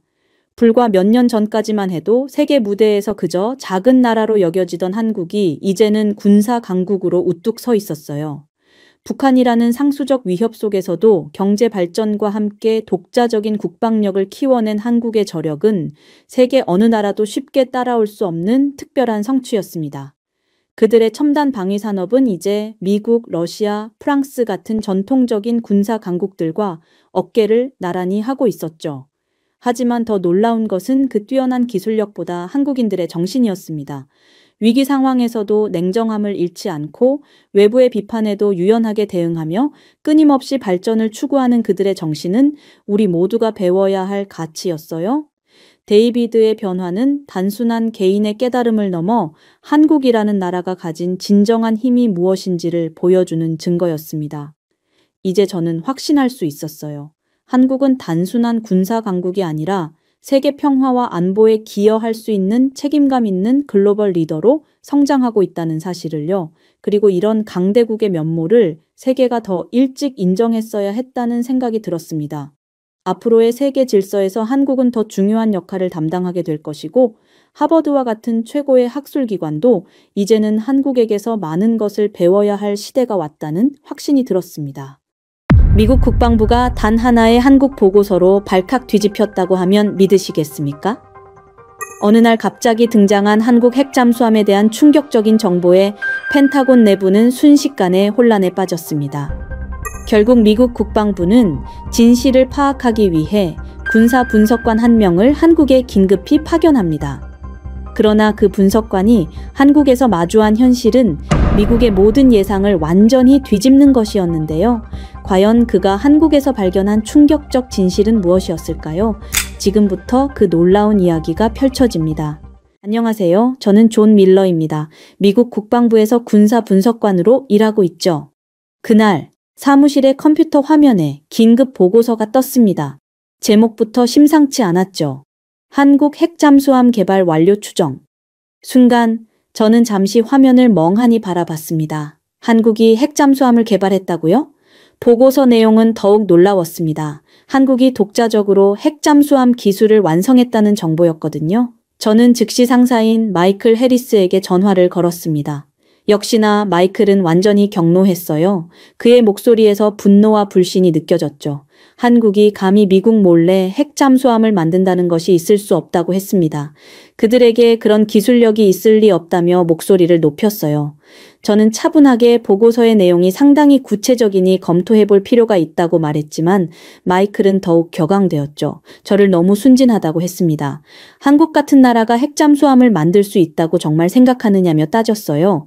이건 분명 가짜 정보거나 과장된 것이라고 단정했습니다. 저는 마이클의 감정적인 반응이 이해되지 않았습니다. 그는 항상 한국에 대해 부정적인 시각을 가지고 있었거든요. 하지만 분석관으로서 저는 객관적인 판단이 필요하다고 생각했습니다. 다음 날 아침 일찍 사무실에 도착했을 때 마이클은 이미 제 책상 앞에 서 있었습니다. 그의 얼굴은 어제보다 더욱 굳어 있었죠. 저는 가슴이 답답해지는 것을 느꼈습니다. 분명 어젯밤 제가 조사한 내용 때문에 더 큰 갈등이 벌어질 것 같았거든요. 마이클은 제가 자리에 앉기도 전에 말을 시작했습니다. 한국의 핵잠수함 개발 소식이 완전히 조작된 정보라고 단정했어요. 그들이 다른 나라의 기술을 훔쳐서 만든 것일 가능성이 높다고 주장했습니다. 저는 그의 목소리에서 어제보다 훨씬 강한 적대감을 느꼈어요. 저는 어제 밤 조사한 자료들을 꺼내며 차근차근 설명하기 시작했습니다. 한국의 조선 업체들이 최근 몇 년간 보여준 기술적 성과들을 하나씩 제시했죠. 특히 한국이 독자적으로 개발한 잠수함 기술들의 발전 과정을 상세히 설명했습니다. 하지만 마이클의 반응은 예상했던 것보다 훨씬 격렬했어요. 마이클은 제 설명을 중간에 끊으며 공격적으로 나왔습니다. 제가 왜 한국을 그렇게 두둔하느냐고 따졌어요. 미국의 분석관이 다른 나라의 편을 드는 것이 말이 되느냐며 목소리를 높였습니다. 저는 그 순간 사무실 전체가 조용해지는 것을 느꼈어요. 다른 동료들이 모두 저희를 바라보고 있었거든요. 저는 최대한 침착함을 유지하려고 노력했습니다. 객관적인 분석이 제 역할이라고 말했죠. 감정적 편견보다는 사실에 근거한 판단이 중요하다고 강조했습니다. 그때 마이클이 던진 말이 저를 깜짝 놀라게 했습니다. 한국이 어떻게 그런 기술을 단기간에 개발할 수 있었겠냐며 의구심을 표했어요. 분명히 외부의 도움이나 불법적인 방법이 있었을 것이라고 했습니다. 저는 그의 말에서 단순한 의심을 넘어선 무언가를 감지했어요. 결국 오후가 되어서야 마이클과의 격렬한 논쟁이 끝났습니다. 사무실 분위기는 얼어붙어 있었어요. 동료들은 모두 조심스럽게 저를 바라보고 있었습니다. 저는 컴퓨터 앞에 앉아 다시 한국 관련 자료를 찾기 시작했어요. 며칠 뒤 긴급 회의가 소집되었습니다. 회의실에 들어서는 순간 무거운 분위기가 느껴졌어요. 부서장을 비롯해 고위 간부들이 모두 참석했습니다. 저는 준비해온 분석 자료를 꽉 쥐고 자리에 앉았어요. 부서장이 회의를 시작하며 한국 핵잠수함 개발에 대한 정확한 평가가 필요하다고 말했습니다. 저는 가슴이 빨리 뛰는 것을 느꼈어요. 드디어 제가 조사한 내용을 공식적으로 발표할 기회가 온 것이었죠. 저는 일어서서 한국의 기술 발전 현황을 차근차근 설명하기 시작했습니다. 조선업체들의 기술력 향상 과정을 구체적인 수치와 함께 제시했어요. 특히 한국이 최근 몇 년간 독자적으로 개발한 잠수함 기술들의 성과를 상세히 보고했습니다. 회의실 안의 간부들이 진지하게 듣고 있는 모습이 보였어요. 하지만 제 발표가 끝나자마자 마이클이 벌떡 일어났습니다. 그의 얼굴은 붉게 달아올라 있었어요. 마이클은 제 분석이 완전히 잘못되었다고 주장했습니다. 한국이 그런 고도의 기술을 독자적으로 개발할 능력이 없다고 단언했어요. 그의 목소리에는 평소보다 훨씬 강한 적개심이 섞여 있었습니다. 마이클은 제가 한국에 너무 우호적이라고 비난했습니다. 미국의 분석관으로서 객관성을 잃었다고 공격했어요. 그의 말투가 점점 개인적인 공격으로 바뀌어가는 것을 느꼈습니다. 회의실 안의 다른 참석자들도 당황하는 기색이 역력했어요. 저는 가슴이 답답해지면서도 최대한 차분하게 대응했습니다. 객관적인 데이터와 사실만을 근거로 분석한다고 강조했어요. 개인적인 감정이나 편견은 배제하고 있다고 말했습니다. 하지만 마이클의 공격은 멈추지 않았어요. 회의실 안의 분위기가 점점 험악해졌습니다. 마이클과 저 사이의 갈등이 폭발적으로 드러나면서 모든 참석자들이 충격을 받은 표정이었어요. 부서장도 어쩔 줄 모르는 모습이었습니다. 저는 이런 상황이 벌어질 줄 몰랐거든요. 그때 부서장이 회의를 잠시 중단시켰습니다. 잠깐의 휴식 시간 동안 저는 화장실에 가서 찬물로 세수를 했어요. 거울 속 제 얼굴이 창백해 보였습니다. 이런 공개적인 갈등은 처음 겪는 일이었거든요. 회의가 재개되었을 때 부서장이 결정적인 발언을 했습니다. 한국의 기술력에 대한 정확한 평가를 위해 현지 조사가 필요하다고 말했어요. 그리고 저를 직접 한국으로 파견하겠다고 발표했습니다. 저는 그 순간 온몸에 전율이 흘렀어요. 마이클의 얼굴이 순간 굳어지는 것을 봤습니다. 그는 아무 말도 하지 못했어요. 회의실 안의 모든 시선이 저에게 쏠렸습니다. 저는 가슴이 두근거리면서도 이것이 진실을 밝힐 수 있는 기회라는 생각이 들었어요. 부서장은 2주 뒤 출발 예정이라고 했습니다. 한국에서 직접 기술력을 확인하고 정확한 보고서를 작성하라고 지시했어요. 저는 고개를 끄덕이며 최선을 다하겠다고 대답했습니다. 하지만 마음속으로는 엄청난 부담감을 느꼈어요. 이번 파견이 제 분석관 생활의 가장 중요한 순간이 될 것 같았거든요. 시간이 흘러 인천공항에 도착했을 때에는 이미 해가 지고 있었습니다. 입국 수속을 마치고 도착 게이트로 나오는 순간 한국의 공기를 처음 마셨어요. 뭔가 익숙하면서도 낯선 느낌이었습니다. 공항 안의 모습부터 제가 상상했던 것과는 달랐어요. 매우 현대적이고 세련된 모습이었거든요. 마중 나온 통역관을 찾는데 시간이 좀 걸렸습니다. 한국어로 적힌 제 이름을 든 여성을 발견했을 때 안도감이 들었어요. 그분이 바로 박서연이었습니다. 39세로 보이는 단정한 외모의 여성이었어요. 첫인상부터 매우 프로페셔널해 보였습니다. 하지만 첫 만남부터 작은 오해가 생겼어요. 제가 짐을 찾는 곳을 잘못 알아서 한참을 헤맸거든요. 서연은 제가 길을 모른다고 생각했는지 약간 답답해하는 표정을 지었습니다. 저는 미국에서 온 분석관으로서 체면이 서지 않는다는 생각이 들었어요. 공항에서 호텔로 가는 차 안에서 서연과 첫 대화를 나눴습니다. 그런데 서연의 영어 실력이 제가 예상했던 것보다 훨씬 뛰어났어요. 발음도 정확하고 전문 용어도 자연스럽게 사용했습니다. 저는 순간 제가 한국에 대해 가지고 있던 선입견이 잘못된 것일 수도 있다는 생각이 들었어요. 서연은 저에게 한국 방문이 처음인지 물었습니다. 저는 그렇다고 대답하면서 솔직히 많은 것이 궁금하다고 말했어요. 그러자 서연의 표정이 조금 부드러워졌습니다. 그리고 한국에 대한 제 생각이 완전히 바뀔 것이라고 말했어요. 호텔에 도착해서 체크인을 하는 동안 서연은 내일 일정에 대해 설명했습니다. 먼저 서울 시내를 둘러본 후 국방 관련 시설들을 방문할 예정이라고 했어요. 저는 고개를 끄덕이며 들었지만 사실 긴장감이 계속 올라오고 있었습니다. 서연이 떠나기 전에 저에게 한 말이 인상적이었어요. 내일 보게 될 한국은 제 상상을 넘어설 것이라고 했습니다. 그리고 미리 마음의 준비를 하라고 조언했어요. 저는 그 말에서 뭔가 특별한 의미를 느꼈습니다. 혼자 남겨진 호텔 방에서 저는 창밖을 바라봤어요. 서울의 야경이 펼쳐져 있었습니다. 생각보다 훨씬 화려하고 현대적인 모습이었어요. 고층 빌딩들이 빽빽하게 들어서 있고 도로에는 차들이 끊임없이 지나다니고 있었습니다. 저는 샤워를 하면서 오늘 하루를 정리해 봤어요. 한국에 도착한 지 몇 시간밖에 안 됐는데도 이미 여러 가지 놀라운 점들을 발견했습니다. 공항의 시설, 서연의 영어 실력, 서울의 야경까지 모든 것이 제 예상을 뛰어넘었어요. 다음 날 아침 일찍 잠에서 깼을 때 저는 여전히 어제의 충격에서 벗어나지 못했습니다. 호텔 조식당에서 아침을 먹으며 창밖을 내다보니 서울의 아침 풍경이 펼쳐져 있었어요. 출근하는 사람들의 모습이 뉴욕이나 워싱턴과 전혀 다르지 않았습니다. 오히려 더 질서정연해 보였어요. 서연이 로비에서 저를 기다리고 있었습니다.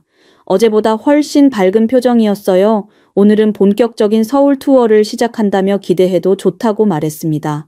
저는 가슴이 두근거리면서도 한편으로는 긴장감을 느꼈어요. 과연 오늘 무엇을 보게 될지 예상이 안 됐거든요. 첫 번째로 간 곳은 강남 지역이었습니다. 차에서 내리는 순간 저는 입을 다물 수 없었어요. 고층 빌딩들이 끝없이 펼쳐져 있었고 그 규모와 현대적인 모습이 맨해튼 못지않았습니다. 아니, 어떤 면에서는 더 세련되어 보였어요. 저는 이런 모습을 전혀 상상하지 못했거든요. 서연은 저의 놀란 표정을 보며 미소를 지었습니다. 이제 시작일 뿐이라고 말했어요. 우리는 삼성전자 본사 건물 앞을 지나갔습니다. 그 거대한 규모와 첨단적인 외관을 보며 저는 한국 기업의 위상을 새롭게 인식하게 되었어요. 이런 기업이 있는 나라가 첨단 기술을 개발하지 못할 이유가 없다는 생각이 들었습니다. 다음으로 방문한 곳은 동대문 디자인 플라자였습니다. 건물의 독특하고 미래지향적인 디자인을 보는 순간 저는 감탄사를 내뱉었어요. 이런 건축물을 설계하고 건설할 수 있는 기술력이면 다른 분야에서도 충분히 뛰어난 성과를 낼 수 있을 것 같았습니다. 서연은 이 건물이 세계적인 건축가가 설계했지만 한국의 기술로 완성된 것이라고 설명했어요. 오후에는 한강공원을 걸어봤습니다. 강변에 조성된 공원의 규모와 시설들이 놀라웠어요. 자전거 도로, 운동시설, 휴식 공간들이 체계적으로 배치되어 있었습니다. 많은 시민들이 여유롭게 시간을 보내고 있는 모습을 보니 이 나라의 삶의 질이 상당히 높다는 것을 알 수 있었어요. 서연과 함께 걸으면서 대화를 나누는 동안 저는 그녀의 깊이 있는 지식에 계속 놀랐습니다. 한국의 역사, 문화, 경제 발전 과정에 대해 매우 해박한 지식을 가지고 있었어요. 그리고 제가 궁금해하는 것들을 정확히 파악해서 설명해 줬습니다. 저는 점점 서연에 대한 존경심과 호감을 느끼기 시작했어요. 해질 무렵 남산타워에 올라갔습니다. 서울 전체가 한눈에 내려다 보이는 경치를 보며 저는 완전히 압도되었어요. 도시 전체가 하나의 거대한 첨단 도시였습니다. 불빛들이 켜지기 시작하면서 더욱 환상적인 모습을 보여줬어요. 저는 이런 도시를 건설하고 운영하는 기술력이면 충분히 핵 잠수함도 만들 수 있겠다는 확신이 들었습니다. 서연이 저에게 한국의 발전 속도에 대해 설명해 줬어요. 불과 몇십 년 전만 해도 전쟁의 폐허였던 이 나라가 이렇게 변할 수 있었던 것은 국민들의 교육열과 기술 개발에 대한 열정 때문이라고 했습니다. 저는 그 말을 들으며 마음 깊이 감동받았어요. 저녁에는 명동에서 한국 음식을 처음 맛봤습니다. 서연이 추천해준 식당에서 불고기와 김치찌개를 먹어봤는데 생각보다 훨씬 맛있었어요. 음식 문화도 매우 세련되고 발달되어 있다는 것을 느꼈습니다. 서연과 함께 식사하면서 자연스럽게 개인적인 이야기도 나누게 되었어요. 서연은 미국에서 유학한 경험이 있다고 했습니다. 그래서 미국 문화도 잘 알고 있었어요. 하지만 한국으로 돌아온 이유는 이 나라의 발전 가능성을 믿었기 때문이라고 말했습니다. 저는 그녀의 말에서 강한 애국심과 자부심을 느꼈어요. 호텔로 돌아가는 길에 서연이 말했습니다. 오늘 본 것은 한국의 극히 일부분에 불과하다고 했어요. 내일부터는 더 놀라운 것들을 보게 될 것이라고 말했습니다. 저는 가슴이 두근거렸어요. 하루 만에 한국에 대한 제 인식이 완전히 바뀌었거든요. 서울의 놀라운 발전상을 목격한 다음 날, 드디어 이번 출장의 핵심인 한국 해군 기지 방문 날이 되었습니다. 새벽부터 긴장감이 온몸을 감쌌어요. 오늘 보게 될 것이 제 분석의 옳고 그름을 판가름할 결정적 순간이었거든요. 서연과 함께 부산으로 향하는 KTX에 올랐습니다. 고속철도의 속도와 승차감에 또 한 번 놀랐어요. 시속 300km로 달리는데도 전혀 흔들림이 없었습니다. 창밖으로 스쳐 지나가는 풍경을 보며 한국의 기술력에 대한 기대감이 더욱 커졌어요. 해군 기지에 도착했을 때 제 심장은 빠르게 뛰고 있었습니다. 기지 입구부터 엄격한 보안 검색을 받았어요. 미국 국방부 분석관이라는 신분으로도 상당히 까다로운 절차를 거쳐야 했습니다. 이런 철저함을 보며 한국군의 보안 의식이 상당히 높다는 것을 느꼈어요. 기지 내부로 들어서자 곧바로 핵잠수함이 정박해 있는 부두로 안내받았습니다.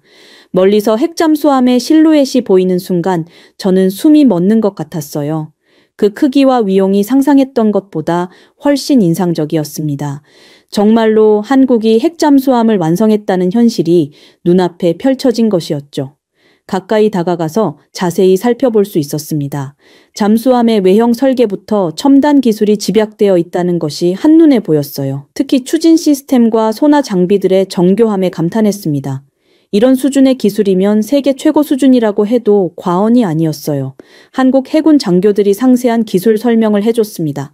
원자로 설계부터 제어 시스템까지 모든 것이 독자 기술로 개발되었다고 했어요.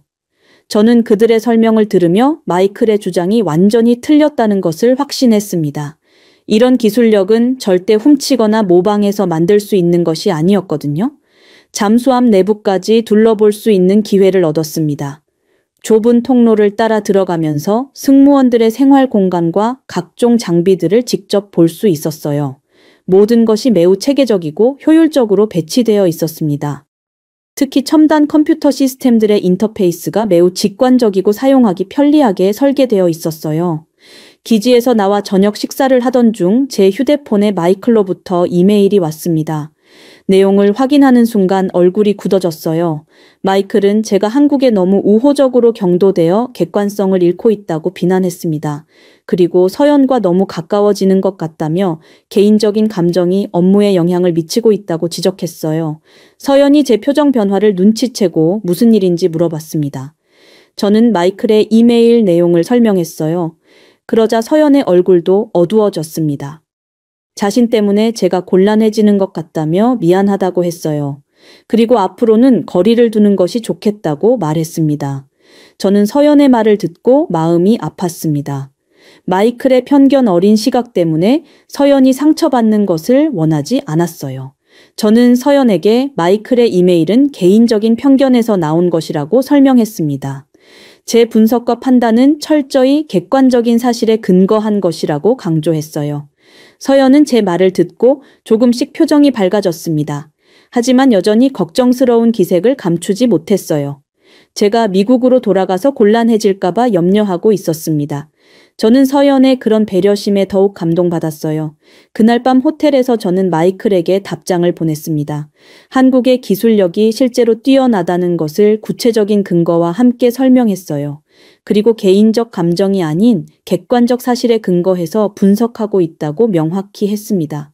서연은 매우 전문적이고 유능한 통역관일 뿐이라고 덧붙였어요. 다음 날 아침 서연을 만났을 때 어색한 기류가 흘렀습니다. 하지만 저는 서연에게 마이클의 편견에 흔들리지 않겠다고 말했어요. 진실은 변하지 않는다고 했습니다. 서연은 제 말을 듣고 미소를 지었어요. 그리고 한국인으로서 자부심을 가지고 있다고 말했습니다. 그렇게 한국에서의 마지막 며칠이 흘러가면서 저는 종합적인 보고서 작성에 몰두했습니다. 서연과 함께 보낸 시간들이 점점 소중하게 느껴졌어요. 단순한 업무상 관계를 넘어선 깊은 유대감이 형성되고 있었습니다. 하지만 곧 떠나야 한다는 현실이 마음을 무겁게 만들었어요. 마지막 날 저녁, 서연과 함께 한강을 다시 걸었습니다. 며칠 전 처음 왔을 때와는 완전히 다른 감정이었어요. 이제 이곳이 낯설지 않았고 오히려 정든 곳이 되어 있었습니다. 서연도 평소보다 조용했어요. 이별이 가까워진다는 것을 둘 다 느끼고 있었거든요. 서연이 제게 한국에서의 경험이 어땠는지 물어봤습니다. 저는 솔직하게 모든 것이 제 예상을 뛰어넘었다고 말했어요. 한국의 기술력뿐만 아니라 문화, 사람들의 열정까지 모든 것이 인상적이었다고 했습니다. 특히 서연 같은 분을 만날 수 있어서 정말 행운이었다고 말했어요. 서연의 얼굴이 붉어지는 것을 봤습니다. 그리고 자신도 저와 함께한 시간이 매우 의미 있었다고 말했어요. 미국에서 온 분석관이 한국을 이렇게 객관적이고 공정하게 바라봐 주어서 고맙다고 했습니다. 저는 그 순간 가슴이 뭉클해지는 것을 느꼈어요. 공항으로 가는 마지막 아침이 되었습니다. 호텔 로비에서 서연을 만났을 때 둘 다 어색한 침묵이 흘렀어요. 말하고 싶은 것은 많았지만 쉽게 입이 떨어지지 않았습니다. 차 안에서도 평소보다 대화가 적었어요. 공항이 가까워질수록 아쉬움이 더욱 커졌습니다. 인천공항 출발 게이트 앞에서 서연과 마지막 인사를 나눴습니다. 서연은 제게 한국을 잊지 말아달라고 부탁했어요. 그리고 언젠가 다시 한국에 올 기회가 있기를 바란다고 말했습니다. 저도 이번 경험을 평생 잊지 못할 것이라고 말했어요. 서연의 눈에서 눈물이 글썽이는 것을 봤습니다. 14시간의 긴 비행 시간 동안 저는 계속 한국에서의 경험들을 되새겼습니다. 처음 도착했을 때의 놀라움부터 핵 잠수함을 직접 본 감동, 그리고 서연과 함께한 모든 순간들까지 하나하나 생생했어요. 이제 이 모든 것을 정확하고 객관적으로 미국에 보고해야 한다는 책임감이 무겁게 다가왔습니다. 워싱턴에 도착해서 곧바로 국방부로 향했습니다. 마이클이 제가 돌아온다는 소식을 듣고 사무실에서 기다리고 있었어요. 그의 표정에서 여전한 회의적인 시선을 느꼈습니다. 하지만 저는 이번에는 확신에 차 있었어요. 직접 보고 경험한 것들이 있었거든요. 보고서 작성에 일주일이 걸렸습니다. 한국의 핵 잠수함 기술력을 상세히 분석하고 그들의 독자적 개발 능력을 객관적으로 평가했어요. 특히 한국의 전반적인 기술 발전 수준과 향후 잠재력에 대해서도 종합적으로 기술했습니다. 마이클이 중간중간 내용을 확인하려 했지만 저는 단호하게 거절했어요. 드디어 보고서를 제출하는 날이 되었습니다. 부서 전체가 모인 회의에서 제 발표를 시작했어요. 한국의 기술력이 세계 최고 수준이라는 결론을 명확히 제시했습니다. 그들이 핵잠수함을 독자적으로 개발할 수 있는 충분한 능력을 보유하고 있다고 강조했어요. 마이클의 얼굴이 점점 굳어지는 것을 봤습니다. 하지만 다른 참석자들은 제 보고에 진지하게 귀를 기울이고 있었어요.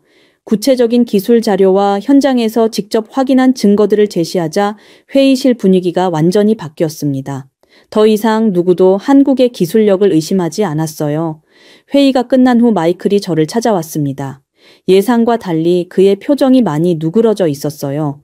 마이클은 제 보고서를 자세히 읽어봤다고 말했습니다. 그리고 자신이 한국에 대해 가지고 있던 편견이 잘못되었다는 것을 인정했어요. 마이클은 진심으로 사과했습니다. 개인적인 감정이 업무 판단에 영향을 미쳤다고 반성한다고 했어요. 앞으로는 더욱 객관적이고 공정한 시각으로 분석에 임하겠다고 약속했습니다. 저는 그의 진솔한 사과를 받아들였어요. 그날 밤 집에 돌아가서 서연에게 이메일을 보냈습니다. 한국의 기술력을 높이 평가하는 보고서가 공식적으로 채택되었다고 알려줬어요. 그리고 이 모든 것이 서연의 도움 덕분이었다고 감사 인사를 전했습니다. 서연으로부터 답장이 왔을 때 저는 가슴이 두근거렸어요. 서연은 제 소식을 듣고 매우 기뻐했다고 했습니다. 한국의 진정한 모습을 미국에 알려주어서 고맙다고 말했어요. 그리고 언젠가 다시 만날 수 있기를 바란다는 말을 남겼습니다. 저도 그 마음이 간절했어요. 그렇게 서연과의 이메일 교환이 계속되면서 저는 한국에서의 경험이 단순한 출장 이상의 의미를 가진다는 것을 깨달았습니다. 제 인생관과 세계관이 완전히 바뀐 계기였어요.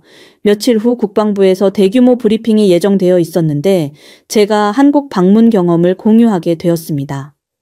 브리핑 당일 아침 저는 긴장하면서도 설렘을 느꼈어요. 고위 간부들과 여러 부서의 분석관들이 참석하는 중요한 자리였거든요. 제 경험담이 미국의 대한국 정책에 실질적인 영향을 미칠 수 있는 기회였습니다.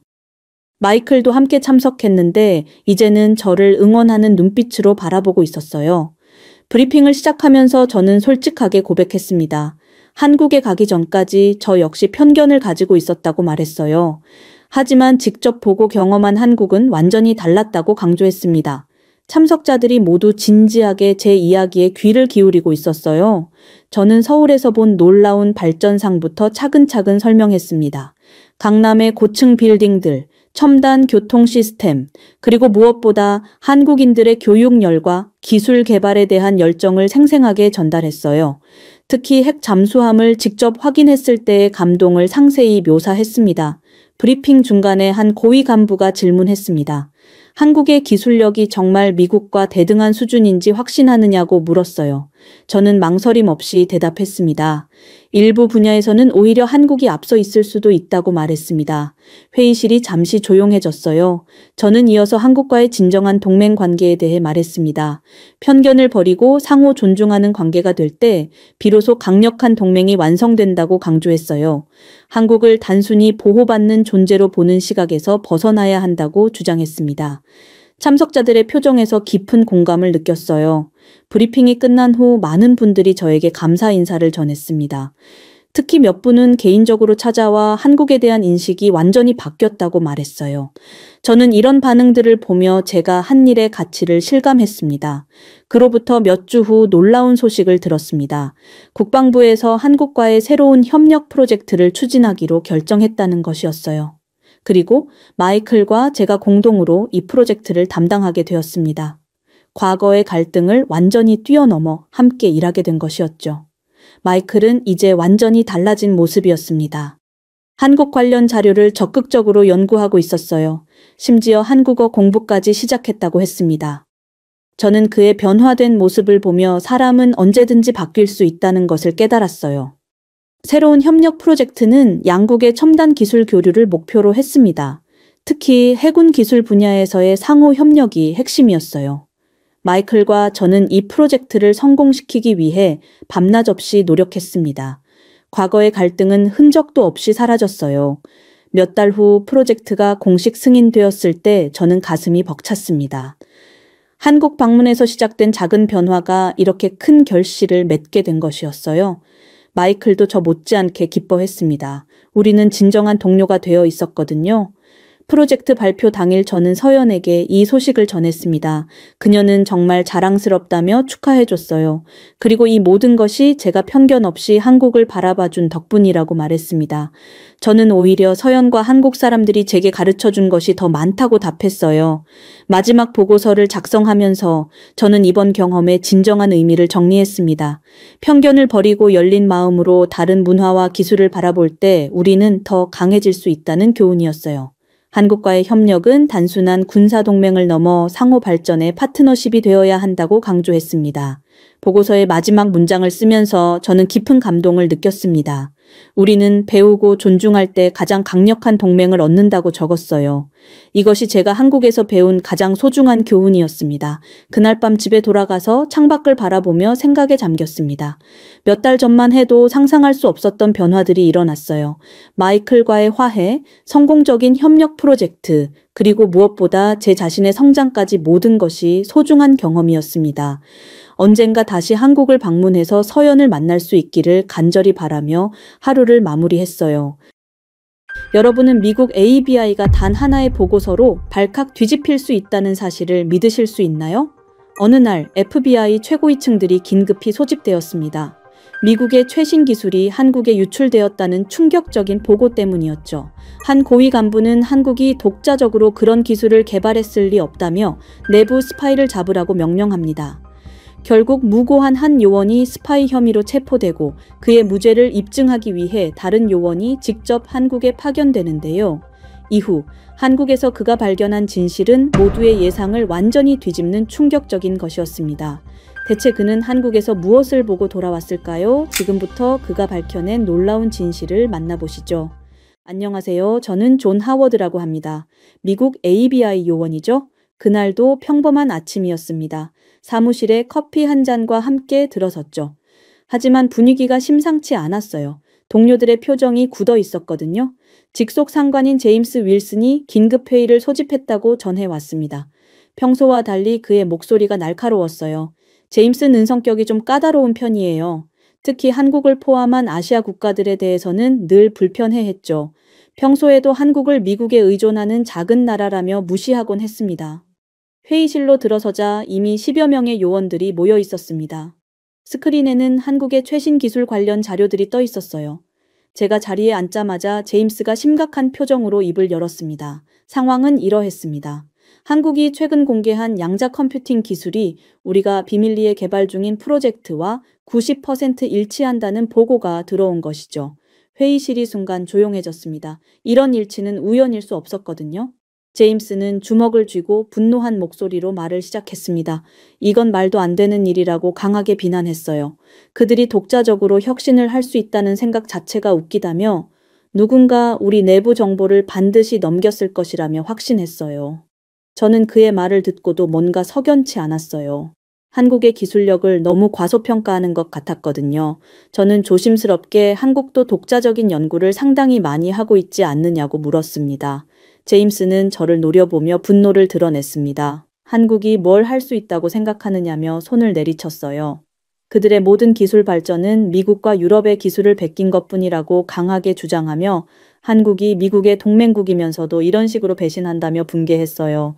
미국의 보호 아래 성장하면서 이제 와서 우리 기술을 훔친다고 격분했습니다. 이건 용납할 수 없는 일이라며 책상을 내리쳤어요.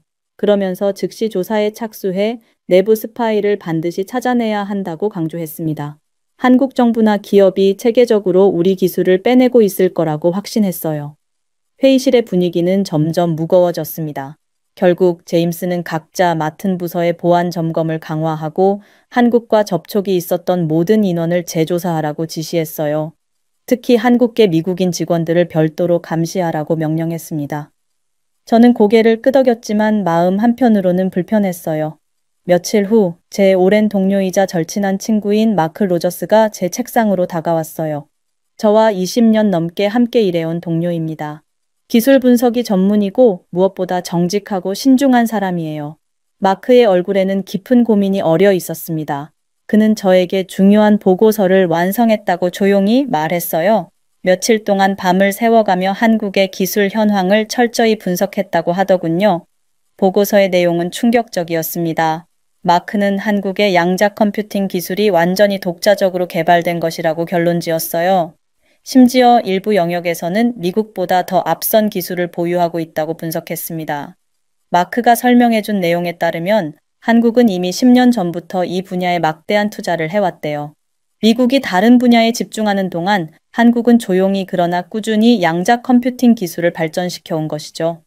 더욱 놀라운 것은 한국의 연구 방식이었습니다. 미국과는 완전히 다른 접근법을 택했고 오히려 그것이 더 효율적인 결과를 낳았다는 게 마크의 분석이었어요. 기술 유출이 아니라 진정한 혁신이었던 겁니다. 저는 마크의 보고서를 읽으며 가슴이 두근거렸어요. 이 내용이 사실이라면 제임스의 가정은 완전히 틀린 것이었습니다. 하지만 동시에 마크가 얼마나 위험한 상황에 처하게 될지도 짐작했어요. 이후 마크가 보고서를 제출했습니다. 얼마 지나지 않아 제임스의 사무실에서 큰 소리가 들렸어요. 화가 난 목소리였습니다. 1시간 후 제임스가 마크를 회의실로 불러들였어요. 저는 복도에서 그들의 모습을 지켜봤습니다. 제임스의 얼굴은 분노로 일그러져 있었고 마크는 침착함을 유지하려 애쓰는 것 같았어요. 회의실에서 나온 소리를 들으니 상황이 심각했습니다. 제임스는 마크를 한국 편이라며 공개적으로 비난했어요. 어떻게 미국의 기술이 한국의 기술보다 뒤떨어질 수 있다고 생각하느냐며 소리를 질렀습니다. 마크는 자신의 분석은 순전히 객관적 데이터에 근거한 것이라고 설명했어요. 하지만 제임스는 듣지 않았습니다. 오히려 마크가 미국을 배신했다며 더욱 화를 냈어요. 상황은 급속도로 악화되었습니다. 제임스는 마크가 한국에 매수되었을 가능성이 있다고 강하게 의심했어요. 심지어 마크가 미국의 기밀 기술을 한국에 넘겼을 수도 있다고 몰아갔습니다. 제임스는 마크에 대한 전면적인 조사를 지시했어요. 그의 모든 연락처, 최근 활동, 수상한 접촉이 있었는지 철저히 파헤치라고 명령했습니다. 마크는 한국계 인물들과의 접촉 내역을 모두 제출하라는 요구를 받았어요. 저는 복도에서 이 모든 상황을 지켜보며 손에 땀이 나는 것을 느꼈어요. 마크의 성격을 아는 저로서는 그런 일이 절대 있을 수 없다고 확신했습니다. 하지만 제임스의 편견과 분노 앞에서는 어떤 합리적 설명도 통하지 않는 것 같았어요. 회의실에서 나온 마크의 얼굴은 창백했습니다. 그는 저를 보더니 눈빛으로 무언가를 전달하려 했어요. 억울함과 실망이 그의 얼굴에 가득했습니다. 그날부터 마크는 사실상 감시 상태에 놓였어요. 그의 출입은 제한되었고 모든 업무는 검토를 받아야 했습니다. 동료들은 마크를 피하기 시작했어요. 누구도 스파이 혐의자와 엮이고 싶어 하지 않았거든요. 저는 마크가 혼자 점심을 먹는 모습을 봤습니다. 20년 넘게 함께 일한 동료들이 모두 등을 돌린 상황이었어요. 제 마음이 아팠지만 저 역시 조심스러운 상황이었습니다. 그날 밤 저는 집에서 마크의 보고서를 다시 읽어봤어요. 꼼꼼하고 신중한 마크답게 모든 데이터가 완벽하게 정리되어 있었습니다. 한국의 기술이 독자적이라는 결론은 충분한 근거가 있었어요. 저는 마크의 무죄를 확신했습니다. 하지만 FBI 내부의 분위기는 이미 돌이킬 수 없을 만큼 악화되어 있었어요. 제임스의 편견과 오해가 만들어낸 소용돌이 속에서 진실은 점점 더 깊이 묻혀가고 있었습니다. 저는 이런 상황에서 과연 무엇을 해야 할지 고민에 빠졌어요. 다음 날 아침 제임스가 제 사무실로 직접 찾아왔어요. 그의 얼굴에는 여전히 분노가 남아 있었지만 동시에 교활한 미소도 떠올라 있었습니다. 뭔가 꿍꿍이를 꾸미고 있다는 느낌이 들었어요. 제임스는 제 앞에 앉더니 마크를 계속 옹호하는 저의 태도가 의심스럽다고 말했습니다. 혹시 저도 마크와 함께 한국과 내통하고 있는 것 아니냐는 의혹을 제기했어요. 제 등골이 서늘해졌습니다. 저는 그런 일은 절대 없다고 강하게 부인했어요. 하지만 제임스는 믿지 않는 듯 했습니다. 오히려 제가 회의에서 한국을 옹호한 발언들을 하나하나 열거하기 시작했어요. 제임스는 저에게 마크의 진짜 모습을 보여주겠다며 냉소적으로 웃었습니다. 그리고는 충격적인 제안을 했어요. 저를 한국으로 파견해서 직접 조사하게 하겠다는 것이었습니다. 표면적으로는 한국의 기술 현황을 파악하고 기술 유출 경로를 찾는 것이 목적이라고 했어요. 하지만 제임스의 진짜 의도는 명백했습니다. 저를 한국으로 내쫓아서 마크와 저 모두를 제거하려는 속셈이었어요. 저는 이 명령을 거부하려 했습니다. 하지만 제임스는 이것이 명령이며 거부할 수 없다고 단호하게 말했어요. 만약 거부한다면 저 역시 마크와 같은 의심을 받게 될 것이라고 암시했습니다. 제 머릿속이 복잡해졌어요. 한편으로는 억울했지만 다른 한편으로는 이것이 마크의 결백을 증명할 기회가 될 수도 있다라고 생각했습니다. 한국에 가서 직접 진실을 밝혀낼 수 있다면 말이죠. 제임스는 2주 안에 출발하라고 지시했습니다. 한국에서의 모든 활동은 보고되어야 하고 정기적으로 연락을 유지해야 한다고 덧붙였어요. 사실상 유배나 다름없는 상황이었습니다. 그 주 내내 저는 한국 출장 준비에 시달렸어요. 필요한 서류를 챙기고 한국 내 접촉 가능한 인물들을 조사했습니다. 마크는 여전히 감시를 받고 있었고 저는 그와 제대로 대화할 기회조차 없었어요. 동료들은 저를 바라보는 시선이 예전과 완전히 달라졌습니다. 어떤 이들은 동정하는 눈빛을 보냈지만 대부분은 저를 피했어요. 마크와 가까웠던 저까지 의심받게 된 상황이었거든요. 출발 전날 밤 저는 잠을 이룰 수 없었습니다. 과연 한국에서 무엇을 발견할 수 있을까요? 정말로 기술 유출이 있었던 걸까요? 아니면 제임스의 편견이 만들어낸 허상일까요? 공항으로 가는 차 안에서 저는 지난 20년의 FBI 생활을 돌아봤어요. 진실을 추구하고 정의를 실현하겠다는 신념으로 시작했던 일이었습니다. 하지만 지금은 정치와 편견에 휘말려 억울한 처지가 되었어요. 인천행 비행기에 오르면서 저는 무거운 마음을 느꼈습니다. 이 여행이 저와 마크의 운명을 바꿀 수 있는 중요한 기회라는 것을 알았어요. 하지만 동시에 실패할 경우의 결과도 뻔히 보였습니다. 비행기가 이륙하면서 저는 창밖을 바라봤어요. 미국 땅이 점점 멀어져가는 모습을 보며 복잡한 감정에 휩싸였습니다. 과연 저는 진실을 찾을 수 있을까요? 마크의 무죄를 증명할 수 있을까요? 이후 비행기에서 내리자마자 느낀 첫 인상은 공항의 엄청난 효율성이었습니다. 입국 심사부터 수화물 찾기까지 모든 과정이 매끄럽게 진행되었어요. 미국에서도 이렇게 빠른 처리를 본 적이 없었습니다. 더 놀라운 것은 공항 직원들의 태도였어요. 제가 영어로 길을 물으니 친절하게 안내해 주더군요. 한 직원은 심지어 제가 호텔까지 가는 방법을 자세히 설명해 주면서 지도까지 그려줬습니다. 수화물을 찾고 나오는데 제 이름이 적힌 팻말을 든 여성이 저를 기다리고 있었어요. 30대 중반쯤 되어 보이는 여성이었는데 완벽한 영어로 자신을 소개했습니다. 그 여성이 바로 김수연이었어요.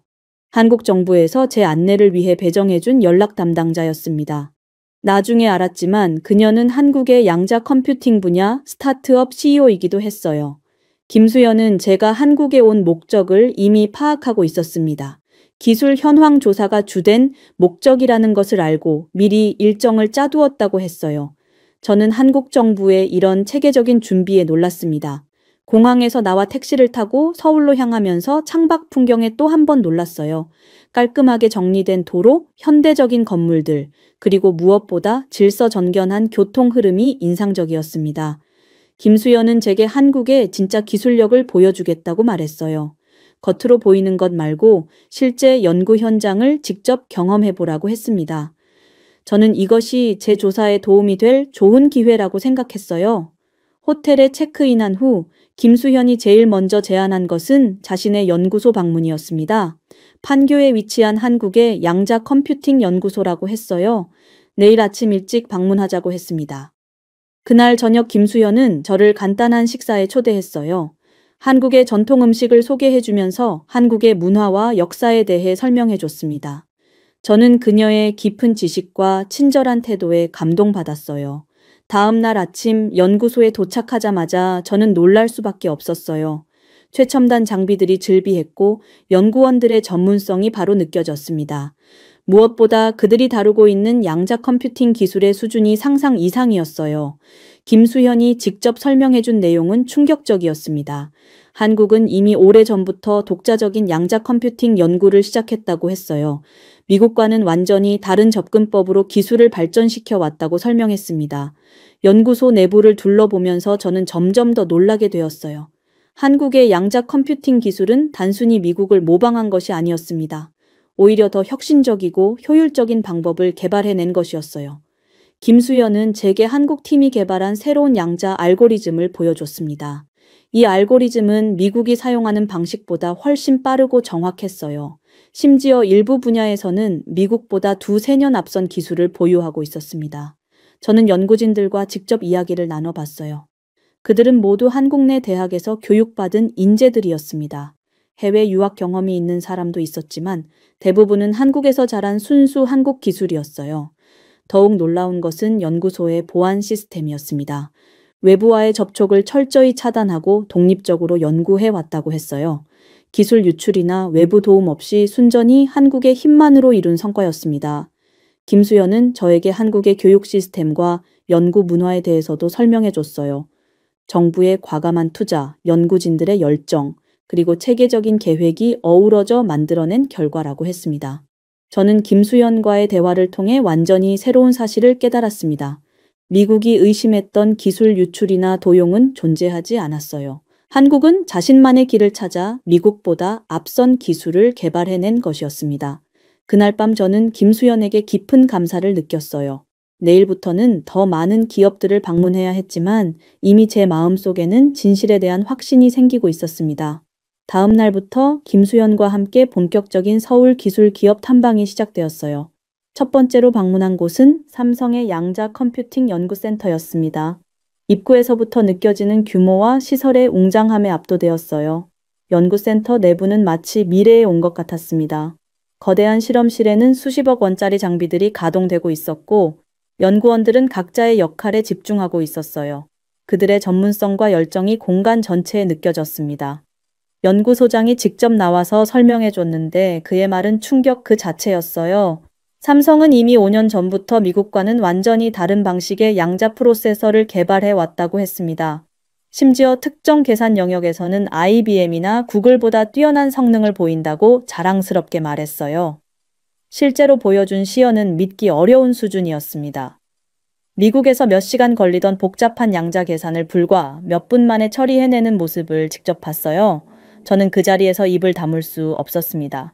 두 번째로 방문한 곳은 LG의 인공지능 연구소였어요. 여기서도 마찬가지로 놀라운 기술력을 확인할 수 있었습니다. 특히 양자 컴퓨팅과 AI를 결합한 하이브리드 시스템은 세계 어디에서도 볼 수 없는 독창적인 기술이었어요. 연구팀장은 자신 있게 말했습니다. 이 기술은 100% 한국에서 개발된 것이며 외국의 어떤 기술도 참고하지 않았다고요. 오히려 최근에는 미국과 유럽의 기업들이 한국의 기술을 벤치마킹하려고 한다고 덧붙였어요. 세 번째로 방문한 스타트업은 더욱 인상적이었습니다. 불과 3년 된 회사였는데 양자 암호화 기술에서 전 세계 선두를 달리고 있었어요. 창업자는 20대 후반의 젊은 천재였는데 미국 유학 경험 없이 순전히 한국에서 공부하고 연구했다고 했습니다.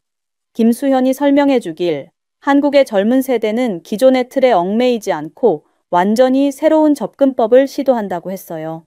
그들은 미국이나 다른 나라를 따라하려 하지 않고 처음부터 자신만의 방법을 찾아간다고 설명했습니다. 넷째 날에는 카이스트를 방문했어요. 대학의 양자 컴퓨팅 연구실에서 만난 교수진들의 이야기는 더욱 충격적이었습니다. 그들은 이미 10년 전부터 미국과는 완전히 다른 이론적 접근을 해왔다고 말했어요. 특히 인상 깊었던 것은 한 교수의 말이었습니다. 한국의 양자 컴퓨팅 연구는 서양의 이론을 동양의 철학과 결합한 독특한 방식이라고 설명했어요. 이런 융합적 사고가 혁신적인 결과를 낳았다고 자랑스럽게 말했습니다. 연구실을 둘러보면서 저는 점점 더 확신하게 되었어요. 여기서 본 모든 기술은 명백히 한국만의 독창적인 것들이었습니다. 미국의 기술을 모방하거나 훔친 흔적은 어디에서도 찾을 수 없었어요. 오히려 반대의 상황을 목격했습니다. 한 연구원이 조심스럽게 말하길, 최근 몇 년간 미국의 여러 기업에서 한국의 기술 정보를 얻으려고 시도했다고 했어요. 실제로 일부 미국 기업들이 한국의 연구진을 스카우트하려고 노력하고 있다고 덧붙였습니다. 김수영과 함께 보낸 일주일 동안 저는 완전히 다른 세계를 경험했어요. 한국의 기술력은 단순히 미국을 따라잡은 수준이 아니었습니다. 오히려 여러 분야에서 미국을 앞서 나가고 있었어요. 이제 저는 분명한 결론에 도달했습니다. 기술 유출은 없었어요. 하지만 진짜 진실은 따로 있었습니다. 한국에서의 마지막 주가 되었을 때 김수연이 제게 충격적인 제안을 했어요. 한국 정부의 고위급 기술 자문이 저를 만나고 싶다고 했습니다. 그 자문은 미국에서 오랫동안 일했던 경험이 있다고 했어요.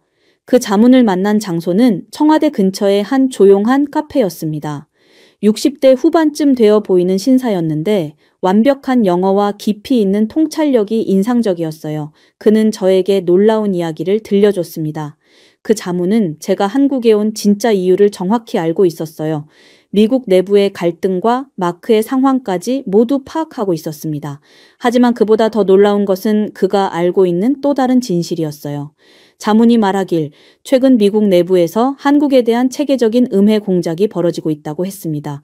특정 인물이 한국의 기술 발전을 질투하며 의도적으로 기술 유출 의혹을 만들어내고 있다는 것이었어요. 더욱 충격적인 것은 그 특정 인물이 제임스라는 사실이었습니다. 자문은 제임스가 개인적으로 한국을 싫어할 뿐만 아니라 자신의 정치적 입지를 위해 이런 일을 벌이고 있다고 분석했어요. 자문은 저에게 결정적인 증거를 보여줬습니다. 제임스가 한국에 대한 가짜 정보를 퍼뜨리기 위해 작성한 내부 문서들이었어요. 심지어 마크를 의도적으로 음해하려는 계획까지 세워져 있었습니다. 그 문서들을 보면서 저는 분노와 충격에 휩싸였어요. 마크는 완전히 무고한 희생자였습니다. 제임스는 마크가 한국을 옹호하는 보고서를 작성할 것을 미리 예상하고 그것을 이용해 마크를 제거하려 했던 것이었어요. 자문은 계속해서 더 놀라운 사실들을 공개했습니다. 제임스는 한국의 기술이 미국보다 뛰어나다는 사실을 이미 알고 있었다고 했어요. 하지만 그 사실을 인정하기 싫어서 억지로 기술 유출 시나리오를 만들어낸 것이었습니다. 더욱 끔찍한 것은 제임스가 저까지 이용하려 했다는 사실이었어요. 저를 한국에 보낸 것도 계산된 수였습니다. 저에게 한국의 기술력을 낮게 평가하는 보고서를 작성하도록 강요하거나 아니면 저까지 제거하려는 계획이었다고 했어요. 자문은 제게 추가 증거들을 제공했습니다. 제임스가 한국 기업들의 통신을 불법으로 감청하려 시도한 기록들, 한국의 연구진들을 감시하려 했던 계획서들, 그리고 무엇보다 마크를 음해하기 위해 조작된 가짜 증거들이었어요. 김수현도 이 모든 상황을 알고 있었다고 했습니다. 그녀가 저를 도운 것도 진실을 밝히기 위해서였어요. 한국 정부는 이미 제임스의 계획을 파악하고 있었고 저를 통해 진실을 미국에 알리려 했던 것이었습니다. 저는 그 자리에서 모든 퍼즐이 맞춰지는 느낌이었어요. 마크의 억울함, 제임스의 이상한 행동들, 그리고 제가 한국에서 본 놀라운 기술력까지 모든 것이 설명되었습니다. 자문은 저에게 이 증거들을 미국으로 가져가라고 했어요. 그리고 마크의 무죄와 한국의 진실한 기술력을 증명해달라고 부탁했습니다. 한국은 미국과의 동맹을 소중히 여기지만 억울한 누명은 받을 수 없다고 강조했어요. 저는 그 증거들을 받으며 손이 떨렸습니다. 이 증거들은 마크를 구할 수 있는 열쇠였고 동시에 제임스의 음모를 폭로할 수 있는 결정적인 무기였어요. 김수현은 제게 마지막으로 당부했습니다. 진실을 위해 용기를 내달라고, 그리고 한국과 미국 사이의 진정한 협력을 위해 이 일을 꼭 해결해달라고 말했어요. 그날 밤 저는 호텔에서 모든 증거들을 정리하며 미국으로 돌아갈 준비를 했습니다. 마음은 무거웠지만 동시에 사명감으로 가득했어요. 마크를 구하고 진실을 밝혀야 한다는 확고한 의지가 생겼습니다. 다음 날 아침 인천공항으로 향하면서 저는 지난 2주간의 경험을 돌아봤어요. 한국에서 얻은 것은 단순히 기술적 사실뿐만이 아니었습니다. 진실과 정의에 대한 새로운 깨달음이었어요. 김수현이 공항까지 배웅을 나왔습니다. 작별 인사를 나누며 그녀는 저에게 희망을 표현했어요. 이 일이 해결되면 한국과 미국이 더욱 진실한 파트너가 될 수 있을 것이라고 말했습니다. 그렇게 미국으로 향하는 긴 비행이 시작되었지만 저는 이번엔 희망으로 가득했어요. 12시간의 비행 시간 동안 저는 어떻게 이 증거들을 활용할지 치밀하게 계획을 세웠습니다. 워싱턴 덜레스 공항에 도착한 순간 제 가슴은 두근거렸어요. 가방 속에 든 증거들이 마크의 운명을 바꿀 열쇠라는 것을 알고 있었거든요. 하지만 동시에 제임스의 반발이 얼마나 클지도 예상할 수 있었습니다. FBI 본부에 도착하자마자 저는 직접 국장실로 향했어요. 제임스를 거치지 않고 바로 최고 위층에 보고해야 한다고 판단했습니다. 국장은 제 갑작스러운 방문에 놀랐지만 제가 가져온 증거들을 보고는 표정이 심각해졌어요. 제가 한국에서 수집한 모든 자료와 증거들을 국장 앞에 펼쳐놓았습니다. 한국의 독자적인 기술력을 증명하는 문서들, 제임스의 음모를 드러내는 내부 문서들, 그리고 마크의 무고함을 입증하는 결정적 증거들이었어요. 국장은 서류들을 하나하나 꼼꼼히 살펴봤습니다. 특히 제임스가 작성한 한국 음해 계획서를 보더니 얼굴이 굳어졌어요. 그는 즉시 내부 조사팀을 소집하라고 지시했습니다. 몇 시간 후 긴급 회의가 소집되었어요. 국장, 부국장, 그리고 내부조사 담당자들이 모두 참석했습니다. 제임스도 회의에 참석했는데 그의 얼굴에는 당황과 분노가 뒤섞여 있었어요. 제가 한국에서의 경험과 수집한 증거들을 상세히 보고하기 시작했습니다. 한국의 뛰어난 기술력, 완전히 독자적인 연구 개발 과정, 그리고 기술 유출이라는 의혹이 근거 없는 것임을 체계적으로 설명했어요. 제임스는 제 보고를 듣더니 격하게 반발했습니다. 한국이 저를 속였을 것이라며 제가 한국의 프로파간다에 넘어갔다고 주장했어요. 하지만 그의 목소리에는 확신이 없었습니다. 그때 저는 결정적인 증거를 공개했어요. 제임스가 직접 작성한 내부 문서들이었습니다. 한국을 의도적으로 음해하려는 계획, 마크를 제거하기 위한 시나리오, 그리고 사실을 왜곡하려는 구체적인 방법들이 적혀 있었어요. 회의실이 순식간에 조용해졌습니다. 제임스의 얼굴은 창백해졌고 다른 참석자들은 충격에 빠진 표정이었어요. 국장은 제임스에게 이 문서들에 대해 해명하라고 요구했습니다. 제임스는 처음에는 부인하려 했지만 증거가 너무 명확했어요. 서명, 필체, 심지어 그의 개인 컴퓨터에서 나온 파일이라는 것까지 모든 것이 확인되었습니다. 국장은 즉시 제임스에 대한 직위 해제와 내부 조사를 명령했어요. 동시에 마크에 대한 모든 혐의를 철회하고 즉시 석방하라고 지시했습니다. 회의실 안의 분위기는 완전히 바뀌었어요. 그날 오후 마크가 마침내 자유의 몸이 되었습니다. 저는 그를 맞으러 구치소 앞으로 갔어요. 2주 만에 만난 마크는 많이 야위어 보였지만 그의 눈에는 여전히 진실을 향한 의지가 남아 있었습니다. 마크는 저를 보자마자 눈물을 흘렸어요. 억울함과 안도감이 한꺼번에 쏟아져 나왔습니다. 저는 그에게 한국에서 일어난 모든 일들을 자세히 들려줬어요. 며칠 후 내부조사 결과가 발표되었습니다. 제임스는 직권남용, 증거조작, 그리고 동맹국에 대한 음해 행위로 기소되었어요.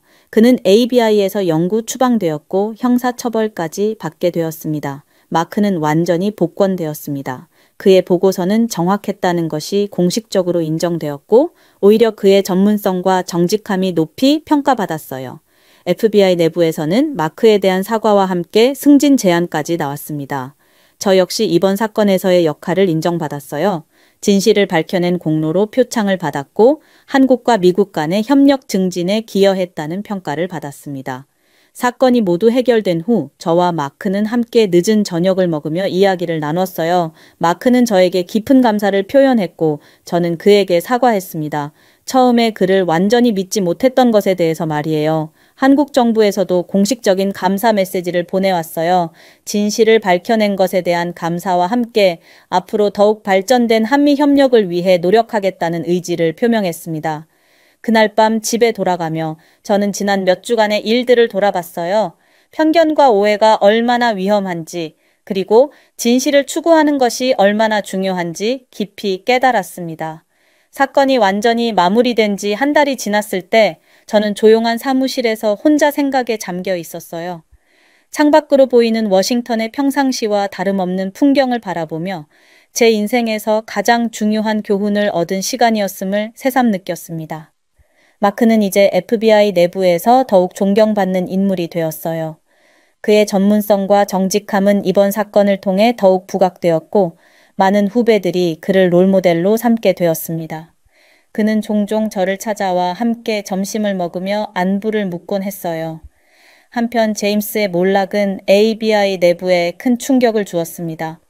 오랫동안 고위직에 있던 사람이 개인적 편견으로 이런 일을 저질렀다는 사실에 많은 동료들이 깊은 성찰을 하게 되었어요. 조직 내부의 견제와 감시 시스템도 더욱 강화되었습니다. 저는 이번 경험을 통해 편견이라는 것이 얼마나 무서운 것인지 깨달았어요. 제임스처럼 한 나라나 민족에 대한 고정관념이 어떻게 판단력을 흐리고 무고한 사람을 해칠 수 있는지 직접 목격했습니다. 한국에 대한 제 인식도 완전히 바뀌었어요.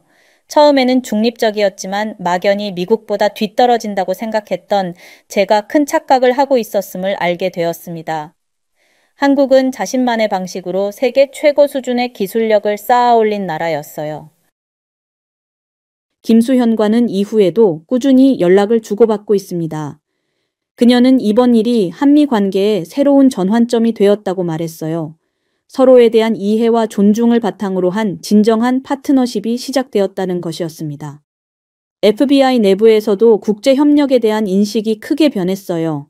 동맹국의 기술력을 의심하기보다는 함께 발전할 수 있는 방법을 모색하게 되었습니다. 특히 한국과의 기술 교류 프로그램이 새롭게 신설되었어요. 저는 이런 변화의 중심에서 특별한 역할을 맡게 되었습니다. 국장은 저에게 한미기술 협력 프로그램의 담당을 맡겼어요. 제가 한국에서 직접 체험한 것들을 바탕으로 더 나은 협력 관계를 구축하라는 것이었습니다. 새로운 업무를 시작하면서 저는 김수현과 다시 만나게 되었어요. 그녀는 이제 공식적인 한미기술 협력 프로젝트의 한국 측 책임자가 되어 있었습니다. 우리는 진정한 파트너가 되어 함께 일하게 되었어요. 저는 종종 이번 경험의 교훈을 후배들에게 전하곤 해요. 편견 없이 사실을 바라보는 것의 중요성, 진실을 추구하는 용기, 그리고 다른 문화와 국가를 존중하는 마음이 얼마나 소중한지 강조합니다. 김수현은 최근 제게 말했어요. 이번 일로 한국과 미국이 서로를 더 잘 이해하게 되었고 진정한 동반자가 되었다고요. 의심과 질투가 아닌 협력과 존중으로 맺어진 관계의 소중함을 느낀다고 했습니다. 지금 저는 새로운 프로젝트를 준비하고 있어요. 한국의 다른 혁신 기술들과 미국의 역량을 결합하는 더 큰 규모의 협력 사업입니다. 과거의 편견과 오해를 넘어 미래를 향해 나아가는 길이에요. 이 모든 경험을 통해 저는 깨달았습니다. 진실은 언제나 승리하며 편견을 버리고 열린 마음으로 세상을 바라볼 때 우리는 더 나은 미래를 만들 수 있다는 것을요. 그리고 진정한 협력은 서로의 차이를 인정하고 존중할 때 시작된다는 것을 배웠습니다. 앞으로도 저는 이런 가치들을 바탕으로 일해 나갈 것입니다. 한국에서 배운 교훈을 가슴에 새기며 더 나은 세상을 만드는 데 기여하고 싶어요.